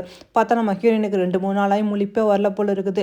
நம்ம ஹீரோ தான் அவளை நல்லபடியாக கவனிச்சிக்கிட்டு இருக்கான். சியா சீக்கிரம் எந்திரி, எனக்கு ரொம்ப கஷ்டமாக இருக்குது, நீ இப்படி படுத்து கிடக்கிறது என்னால் பார்க்க முடியல, எந்திரிச்சு பேசி என் கூட சண்டை போடு அப்படிங்கிற மாதிரி அவனும் அப்படியே கையை பிடிச்சி கெஞ்சிக்கிட்டு இருக்கான். அப்போ தான் அசிஸ்டன்ட் சொல்கிறான், சார் நான் கண்டுபிடிச்சிட்டேன் அப்படிங்கிற மாதிரி, அதாவது அவங்க அப்பா வந்து சும்மா சாகலை, அவங்கள வேணும்னாலும் யாரோ மாடிப்படியெல்லாம் தள்ளி விட்டுருக்காங்க, அது வேற யாரும் இல்லை, ஜெனி தான் அந்த மாதிரி பண்ணியிருக்கா. அதே மாதிரி ஜெயிலே நான் எல்லா விஷயமும் விசாரித்து பார்த்துட்டேன், அன்னைக்கு வந்து மேடத்துக்கு குழந்தை பிறந்தைய கூட்டிக்கிட்டு வந்து தான் உங்கள்கிட்ட கொடுத்துருக்காங்க, அதாவது நம்மளோட ஹேனி தான் நம்ம மேடத்தோட குழந்தை அப்படிங்கிற மாதிரி அசிஸ்டன்ட் சொன்னோன்னா, என்னது இதெல்லாம் உண்மையா அப்படிங்கிற மாதிரி நம்ம ஹீரோ கேட்டுட்டு, சியா நம்ம 2 பேருக்கும் பிறந்த குழந்தை இன்னும் சாகலை, உயிரோட தான் இருக்குது, ஹேனி தான் நம்மளோட குழந்தை அப்படின்னு சொல்லிட்டு அந்த குழந்தைய கூட்டிகிட்டு வர சொல்கிறான்னா உடனே இந்த குட்டி பையனை ஓடி வரான். அப்பா என்னாச்சு, எதுக்காக நீங்கள் கூப்பிட்டீங்க அப்படிங்கிற மாதிரி. அப்போ தான் நம்ம ஹீரோயினை பார்த்துட்டு அந்த குட்டி குழந்தைங்க கேட்குது, இந்த ஆண்டி எதுக்கு இப்படி பயங்கரமாக இருக்காங்க, இந்த ஆண்டிக்கு என்னாச்சு, ஆண்டி எனக்கு நல்லாவே தெரியுமே அப்படின்னு சொன்னேன்னா நம்ம ஹீரோ சொல்கிறான், இது உனக்கு ஆண்டி இல்லை, இதுதான் உன்னோட மம்மி, நான் தேடி கண்டுபிடிச்சிட்டேன்னு சொன்னேன். என்னது என் மம்மிக்கு என்னாச்சுன்ட்டு, உங்கள் மம்மிக்கு கொஞ்சம் உடம்பும் சரியில்லை, அதெல்லாம் படுத்து கிடக்குறாங்க அப்படின்னு சொன்னோன்னா உன்னை ஒன்று அழுகிறான், அம்மா எந்திரிமா, சீக்கிரம் எந்திரிமா, உன்னை பார்க்குறதுக்காக நான் வந்திருக்கம்மா அப்படிங்கிற மாதிரி சொன்னோன்னா நம்ம ஹீரோ சரி நீ கொஞ்சம் நேரம் பேசிட்டு அம்மாவுக்கு வந்து நான் சாப்பாடை ஊட்டிட்டு வரேன்னு சொல்லிட்டு பாவம் நம்ம ஹீரோயின் அப்படியே மயக்கத்திலே இருக்கா. 2-3 நாள் ஆகியும் கண் திறக்கவே இல்லை. நம்ம ஹீரோ தான் கொஞ்சம் கொஞ்சமாக சாப்பாடு ஜூஸு இதெல்லாம் கொடுத்துக்கிட்டு இருக்கு. சியா சீக்கிரம் எந்திரி, நீ கண் முழிச்சு பாரு, என்னை திட்டு, என்னை மணி, நான் உனக்காக காத்துக்கிட்டு இருக்கேன், நான் எவ்வளோ பெரிய தப்பு பண்ணிவிட்டேன், என்னை மன்னிச்சிரு அப்படிங்கிற மாதிரி நம்ம ஹீரோயின் கையை பிடிச்சி அவனுக்கு கெஞ்சிக்கிட்டு இருக்கானா. அதோட டிஎன்ஏ டெஸ்ட்டு வந்துடுது. பார்த்தா ஹேனி வந்து நம்ம ஹீரோனோட குழந்தை தான் தெரிய வந்துடுது. இதை நம்ம ஹீரோ அவங்க அப்பாட்ட சொன்னோன்னே அவங்க அப்பாவும் இதெல்லாம் கேட்டு ரொம்ப வருத்தப்படுறாங்க. இதெல்லாம் தெரியாமல் நீ தேவையில்லாமல் சியாவை ரொம்ப கஷ்டப்படுத்திட்டா, இந்த குழந்தையும் இவ்வளோ நாள் சியா இல்லாமல் ரொம்ப கஷ்டப்பட்டுட்டா, இனிமையாவது போது நீங்கள் 2 பேரும் சந்தோஷமாக வாழுங்க, சியா கண் முழிச்சோன்னா நீங்கள் 2 பேரும் மேரேஜ் பண்ணிக்கிறீங்க, நான் மனசு விட்டு பேசுங்கன்னு சொன்னோன்னா நம்ம ஹீரோவும் சரி அப்படிங்கிற மாதிரி சொல்லும்போது அவங்க அப்பா, நான் சியாக்காக இந்த எஸ்டேட்டை நான் வந்து கிஃப்டாக கொடுத்தேன்னு சொல்லி கொடுத்துரு அப்படிங்கிற மாதிரி அவங்க அப்பாவும் நம்ம ஹீரோயின் பேரில் ஏதோ எஸ்டேட் எழுதி வச்சுருக்காங்க போல இருக்குது. நம்ம ஹீரோவும் சரி அப்படிங்கிற மாதிரி சொல்கிறான். அப்படியே கட் பண்ணி ஜெனியை கட்டுறாங்க. இந்த ஜெனிக்கு உண்மை தெரிஞ்சிருச்சு. ஆகா அவங்க அப்பாவை கொலை பண்ணது நான் தாண்டு கண்டுபிடிச்சிட்டேன், அப்போ என்ன பண்ணுறது, ஐயோ என்னை ஜெயிலில் போட்டுருவாங்களா, நான் ஜெயிலில் தான் இருக்கணுமா, என் லைஃப் அவ்வளோதானா, எனக்கு முடிஞ்சிருச்சு அப்படிங்கிற மாதிரி அவ்வளோ ரொம்ப பயப்படுறான். ஆனால் அவங்க அம்மா எதுக்கிட்டு தேவையில்லாமல் இந்த மாதிரிலாம் பண்ண, இருக்கிறதெல்லாம் பத்தாதா, சரி நீ எதுக்கும் கவலைப்படாத, உன்னை நான் ஜெயிலுக்குலாம் அனுப்ப மாட்டேன், நான் அம்மா பார்த்துக்கிறேன் அப்படிங்கிற மாதிரி சொல்லிக்கிட்டு இருக்கும்போது அங்கே நம்ம ஹீரோட அசிஸ்டன்ட் வந்துடான். போதும் உங்கள் பொண்ணை நாங்கள் வந்து அரெஸ்ட் பண்ணி கூட்டிகிட்டு போகிறோம் அப்படிங்கிற மாதிரி. அதுக்கு அவங்க அம்மா நீங்கள் எப்படி அரெஸ்ட் பண்ணுவீங்க, எதுக்காக அரெஸ்ட் பண்ணுவீங்க கேட்டோன்னா, அதெல்லாம் எதாக இருந்தாலும் போலீஸில் வந்து உங்கள் பொண்ணு சொல்லிக்கிட்டு எல்லா எவிடன்ஸும் என்கிட்ட இருக்குது, சிசிடிவி ஃபுட்டேஜ்லாம் எங்கள்கிட்ட இருக்குன்னு சொல்லிட்டு அந்த ஜெனியை இழுத்துக்கிட்டு போகிறாங்க. அவங்க அம்மாவும் என் பொண்ணை விடுங்க அப்படின்னு கத்த அதோட ஜெனியை இழுத்துக்கிட்டு போயிடறாங்க. அதோட அவங்க அம்மா அப்படி கத்திக்கிட்டே பின்னாடி போடுவாங்க. அதோட யாருக்கா கால் பண்ணி பேசுகிறாங்க. பேசிட்டு இதை மாதிரி நான் சொன்னப்படி செஞ்சுருங்க அப்படின்னு சொல்லிட்டு ஜெனி ஜெனிக்கு என்னமோ வாய்ஸ் மெசேஜ் அனுப்புகிறாங்க. அனுப்பிட்டு அதோட அழுகுறாங்க. உன்னை நான் ஜெயிலில் அனுப்ப மாட்டேன், நான் எப்படியாவது உன்னை காப்பாற்றிடுவேன், நீ நல்லபடியாக வாழணுமா அப்படிங்கிற மாதிரி சொல்லிட்டு இருக்காங்க. அதோட பார்த்தா அந்த நம்ம ஹீரோட அப்பாவை மீட் பண்ணுறதுக்கு தான் ஜெனியோட அம்மாவும் வராங்க. வந்துட்டு கெஞ்சுறாங்க, ப்ளீஸ் எனக்கு கொஞ்சம் கருணை காட்டுங்க, என் பொண்ணை வந்து ஜெயிலுக்கு அனுப்பிடாதீங்க, பாவம் அவன் 5 வருஷமாக கோமால கடந்துட்டு இப்போ தான் வந்திருக்கான், திரும்ப அவன் ஜெயிலுக்கு போய் அவளை அடைச்சிடாதீங்க, அவளோட வாழ்க்கையே வீணாக போயிடும், அவளை எப்படியாவது காப்பாற்றுங்க, அவளை மன்னிச்சிடுங்க, ஏதாவது தெரியாமல் பண்ணிட்டா அப்படிங்கிற மாதிரி கதறி அழுதுகிட்டு இருக்கும்போது அப்போ தான் யாரோ ஒருத்தர் நம்ம ஹீரோ அப்பாவை கொள்றதுக்காக குறி வைக்கிறா. அந்த குண்டு வந்தோன்னே உடனே அங்கே உள்ளவங்க கார்ட்ஸ் எல்லாரும் வாங்க சீக்கிரம் இங்கேருந்து போகலான்னு கூட்டிகிட்டு ஓடுறாங்க. அவங்க அம்மாவும் ஓடி வராங்க. அப்போ தான் மறுபடியும் அடுத்த புல்லட் வருது. இதை அவங்க அம்மா கவனிச்சுட்டு டக்குன்னு வந்து அவங்க வந்து மேலே விழுந்துறாங்களா. பார்த்தா அந்த அந்த குண்டு வந்து ஜெனியோட அம்மா மேலே பட்டுருது. அவங்களும் அப்படியே ரத்த வெள்ளத்தில் விழுந்தோன்னே அப்போ உடனே ஐயோ என்னாச்சு உங்களுக்கு, நீங்கள் எதுக்கு இந்த மாதிரி பண்ணீங்க அப்படிங்கிற மாதிரி. அவங்களும் என் பொண்ணு தப்பு பண்ணிட்டா, அதுக்காக என் பொண்ணை மன்னிச்சிடுங்க, நான் உங்களுக்காக என் உயிரே கொடுத்துருக்கேன், அவளை தயவு செய்து ஜெயிலுக்கு மட்டும் அனுப்பிடாதீங்க அப்படின்னு சொல்லிட்டு அவங்க அப்படியே மயங்கி விழுந்துறாங்க. உடனே அவங்கள கூட்டிகிட்டு உடனே ஹாஸ்பிட்டலுக்கு கூட்டிகிட்டு வந்து செக் பண்ணி பார்க்கல, இல்லை அவங்க இறந்துட்டாங்க, அவங்கள பொழைக்க வைக்க முடியல அப்படிங்கிற மாதிரி டாக்டரும் சொல்லிடுறாரா. உடனே இவருக்கு ரொம்ப கவலையாக இருக்குதுச்சு, அந்த அம்மா என்னை காப்பாற்ற போய் இறந்து போயிட்டாங்களே அப்படிங்கிற மாதிரி அவருமே ரொம்ப ஃபீல் பண்ணிக்கிட்டு இருக்காரு. இங்கே அப்படியே கட் பண்ணி நம்ம ஹீரோவை கொட்டுறாங்க. அந்த குட்டி குழந்தையும் கேட்டுக்கிட்டு இருக்கான், அப்பா எப்போ அம்மா எழுந்திரிப்பாங்க, எனக்கு அம்மா பார்க்கணும் போல இருக்குன்னு சொன்னோன்னா அதுக்கு நம்ம ஹீரோ, அம்மா எனக்கும் உங்கள் அம்மா எப்போ எழுந்திரிப்பாங்கன்னு ஆசையாக இருக்குது அப்படின்னு சொல்லிக்கிட்டே நம்ம ஹீரோயின் கையை பிடிச்சி, சியா உனக்காக குழந்தைய நானும் வெயிட் பண்ணிக்கிட்டு இருக்கோம், சீக்கிரம் கண்ணை தோற அப்படிங்கிற மாதிரி சொல்லிக்கிட்டு இருக்கானா. அப்போ தான் பார்த்தா அவங்க அப்பா வந்திருக்காங்க, உங்களை கூப்பிட்றாங்க அப்படிங்கிற மாதிரி சொன்னேன். நம்ம ஹீரோவும் சரி சொல்லிட்டு கீழே இறங்கி வரா. அப்போ தான் அவனுக்கு நடந்தது எல்லாம் தெரிய வருது. இது கேட்டோன்னா, அப்போ நீங்கள் நல்லா இருக்கீங்களா, உங்களுக்கு ஒன்றும் பிரச்சனை இல்லைன்னு கேட்டோன்னா, நல்லா இருக்கேன், ஆனால் பாவம் ஜெனியோட அம்மா தான் இறந்து போயிட்டாங்க, அவங்க என்னை காப்பாற்ற போய் தான் அவங்க இறந்து போனாங்க, அதனால் ப்ளீஸ் அவங்க பொண்ணை வந்து விட்டுடு அப்படிங்கிற மாதிரி சொன்னால் நம்ம ஹீரோ அதெல்லாம் செய்ய முடியாது அப்படிங்கிற மாதிரி சொல்கிறான். ஆனால் அவரை சொல்கிறார், எனக்காகத்தான் அந்த அம்மா உயிர் விட்டாங்க, கடைசி அவங்க என்கிட்ட கேட்ட வாக்கு இதுதான், நான் வாக்கு கொடுத்துருக்கேன், அதனால் நிச்சயமாக ஜெனியை வந்து ஜெயிலில் போடக்கூடாதுன்னு சொன்னேன். நம்ம ஹீரோவும் சரின்னு சொல்லிட்டு வேறு வழி இல்லாமல் கேஸை வாபஸ் பண்ணிடுறான். அவளோட அந்த ஜெனியை ரிலீஸ் ஆகி வந்து நேராக வந்து நம்ம ஹாங்கை தான் பார்க்க வரா. வந்தவன், அங்கிள் நீங்கள் செஞ்ச உதவிக்கு ரொம்ப ரொம்ப தேங்க்ஸ், என்னை மன்னிச்சிடுங்க, நான் தெரியாமல் தப்பு பண்ணிட்டேன் அப்படின்னு சொல்லிட்டு இருக்கும்போது நம்ம ஹீரோ அங்கேருந்து எந்திரிச்சு போகிறான். இவ்வளோ வந்து சொல்கிறா, வாங்க என்னை மன்னிச்சிடுங்க, நான் தெரியாமல் பண்ணிட்டேன், இப்போ எப்படி சியா நல்லா இருக்காளா அப்படிங்கிற மாதிரி சொல்லிக்கிட்டே நல்ல மாதிரி நம்ம ஹீரோ கையை பிடிச்சோன்னா நம்ம ஹீரோ டக்குன்னு கையை எடுத்துறான். என் அப்பாக்காகத்தான் உன்னை வந்து வெளியே விட்டேன், மற்றபடி இனிமேல் உனக்கு எனக்கு எந்த உரமும் இல்லை, இனிமேல் மூஞ்சிலே முழிச்சிடாது, அவ்வளோதான், இனிமேல் என் லைஃப்பில் நீ குறுக்கிட நினச்சா அவ்வளோதான், தொலைச்சி கட்டிடுவேன் அப்படிங்கிற மாதிரி நம்ம ஹீரோ மாட்டிட்டு அவரோட இங்கே ரூமுக்கு வந்து பார்க்குறான். பார்த்தா நம்ம ஹீரோயின் கண் திறந்துட்டா போல இருக்குது. அந்த குழந்தை பேசிக்கிட்டு இருக்குது. நம்ம ஹீரோ பார்த்துட்டு, சியா நீ கண் திறந்துட்டியா, இதுதான் உன் குழந்தை, நீ லெவின் சொல்லிக்கிட்டு இருப்பில்ல, அவன் இவன் தான் அப்படிங்கிற மாதிரி சொன்னோன்னா நம்ம ஹீரோயினை அப்படி பார்த்துக்கிட்டு இருக்கா. ஆனால் அந்த குழந்தைய, அம்மா உங்களுக்காக நான் ஒரு சின்ன கிஃப்ட் கொண்டு வந்திருக்கேன்னு சொல்லிட்டு சாக்லேட் கொடுக்குறான்னா அது நம்ம ஹீரோயினோட ஃபேவரட் சாக்லேட் இல்லை. நம்ம ஹீரோயினை அதை அப்படியே பார்த்துட்டு அப்படியே அந்த குழந்தைய அப்படியே தொட போகிறா. இருந்தாலுமே அவளுக்கு மனசு வர மாட்டேங்குது. இல்லை நீங்கள் பொய் சொல்கிறீங்க, நான் நம்ப மாட்டேன், நீங்கள் வேணும்னாலும் இந்த மாதிரி நம்ப வைக்க பார்க்குறீங்க, என் குழந்தை இறந்துருச்சு, எனக்கு நல்லாவே தெரியும் அப்படிங்கிற மாதிரி நம்ம ஹீரோயின் சொல்கிறான். அதுக்கு நம்ம ஹீரோவை, இல்லை நம்ம குழந்தை இறக்கவே இல்லை, உயிரோட தான் இருக்குது, நான் சொன்னால் நீ நம்ப மாட்டில, இந்த பாரு அப்படிங்கிற மாதிரி டெஸ்ட் பேப்பரை எடுத்து காட்டுறான்னா. ஆனால் அதை நம்ம ஹீரோயின் பார்த்துட்டு அப்போ தான் தெரிய வருது, உண்மையில ஹேனி தான் நம்மளோட குழந்தைண்டு. ஆனால் அதை பார்த்தா நம்ம ஹீரோயின் அப்படியே கதறி அழுகிறா. உன்னை ஹேனி நீ தான் என் குழந்தையா, நான் இறந்து போயிட்டேன்னு நினச்சிக்கிட்டு இருந்தேன், என் குழந்தை உயிரோட தான் இருக்கியான்ட்டு அப்படி கட்டி அணைச்சி அழுதுகிட்டு இருக்காளா. நம்ம ஹீரோ அப்படி பார்த்துக்கிட்டு, நீ நம்ம எதுக்கும் கவலைப்படாத, நம்ம எல்லாம் சந்தோஷமாக இருப்போம் அப்படின்னு சொல்லிக்கிட்டு இருக்கான். அதோட நம்ம ஹீரோயின் குழந்தைய தூங்க வச்சுக்கிட்டு இருக்கா. நம்ம ஹீரோ வரான். வந்துட்டு என்னை மன்னிச்சிட்டு, நான் தெரியாமல் தப்பு பண்ணிட்டேன் அப்படின்னு சொல்லும்போது நம்ம ஹீரோயினா, நீ எதுக்காக மன்னிப்பு கேட்குற, மன்னிப்பு கேட்கறதுக்கு ஒன்றும் இல்லை, ஏதா இருந்தாலும் இனிமேல் நான் பார்த்துக்கிறேன்னு சொல்லிட்டு அவளும் அங்கேருந்து கோமா போகிறா. நம்ம ஹீரோவை, நீ எங்கே போகிறான்னு கேட்க நம்ம ஹீரோயின் எதுவுமே சொல்ல மாட்டேங்கிறா. அதை பற்றி உங்களுக்கு நான் சொல்லணும்னு அவசியம் இல்லைன்னு சொல்லிட்டு அவளும் வேகமாக வரா. அதாவது நம்ம ஜெனியை பார்க்குறதுக்காக தான் அவள் வரா. உடனே ஜெனி நம்ம ஹீரோயினை பார்த்தோன்னா அப்படி பயந்துடா. சியா நீ எதுக்கு இங்கே வந்தா அப்படிங்கிற மாதிரி. என் வாழ்க்கையை நாசமாக்கிட்டு நீ மட்டும் நிம்மதியாக இருக்கலாம்னு பார்த்தியா, அதான் உனக்கு திருப்பி கொடுத்துட்டு போகலான்னு வந்தேன். என்னை ஜெயிலில் அனுப்புனது இல்லாமல் என் அப்பாவை நீ தானே கொலை பண்ண, உன்னை மற்றவங்க வேணால் மன்னிக்கலாம், நான் மன்னிக்க மாட்டேன்னு சொல்லிட்டு கத்தி எடுத்து குத்த போகும்போது அந்த ஜெனியும் ஓடுறா. ஆனால் நம்ம ஹீரோயினை விட மாட்டேங்கிறேன், உன்னை நான் விட மாட்டேன், உன்னை கொல்லாமல் விட மாட்டேன் அப்படின்னு சொல்லும்போது அங்கே ஹீரோ எல்லாருமே வந்துடுறாங்க. அங்கே எல்லாருமே அங்கே நம்ம ஹீரோ சொல்கிறான், சியா அவசரப்படாத, நீ கொஞ்சம் பொறுமையாக இரு, இதுக்கான தண்டனை நான் நிச்சயமாக வாங்கி கொடுக்குறேன், நான் சொல்கிறத கேளு, தயவுசெய்து கத்தியை கீழே போடுவோம், லைஃப் மறுபடியும் வீணாக்கிறாத, மறுபடியும் ஜெயிலுக்கு போயிடறான்னு சொல்லும்போது ஜெனி டக்கு நம்ம ஹீரோயின் தள்ளி விட்டுட்டு என்னை காப்பாற்றுங்கன்னு சொல்லும்போது அப்போ தான் அவங்க அப்பாவும் சொல்கிறாங்க, உங்கள் அம்மா என்கிட்ட சத்தியம் கேட்டதுக்காகத்தான் நானும் உன்னை காப்பாற்றினேன், ஆனால் இப்போ தான் தெரியுது அது எல்லாமே உங்கள் அம்மா ஏற்படுன செட்டப் தான் அப்படிங்கிற மாதிரி ஃபோன் ரெக்கார்டை காட்டுறாங்க. அதாவது ஜெனி அம்மா வந்து நம்ம ஜெனிக்கு ரெக்கார்டு அனுப்பியிருப்பாங்களா, அந்த ரெக்கார்டு தான் இது. பாரு இதில என்ன உங்க அம்மா சொல்லியிருக்காங்கன்ட்டு. அப்போ தான் அவங்க அம்மா சொல்லியிருப்பாங்க, ஜெனி உன்னை எப்படியாவது நான் ஜெயிலேருந்து காப்பாத்துறேன். நிச்சயமா உன்னை ஜெயிலுக்கு போட மாட்டேன். அதுக்காக நான் ஒரு திட்டம் போட்டிருக்கேன். ஏன்னா அந்த திட்டத்தில் அந்த அம்மாவோட உயிர் போகுது.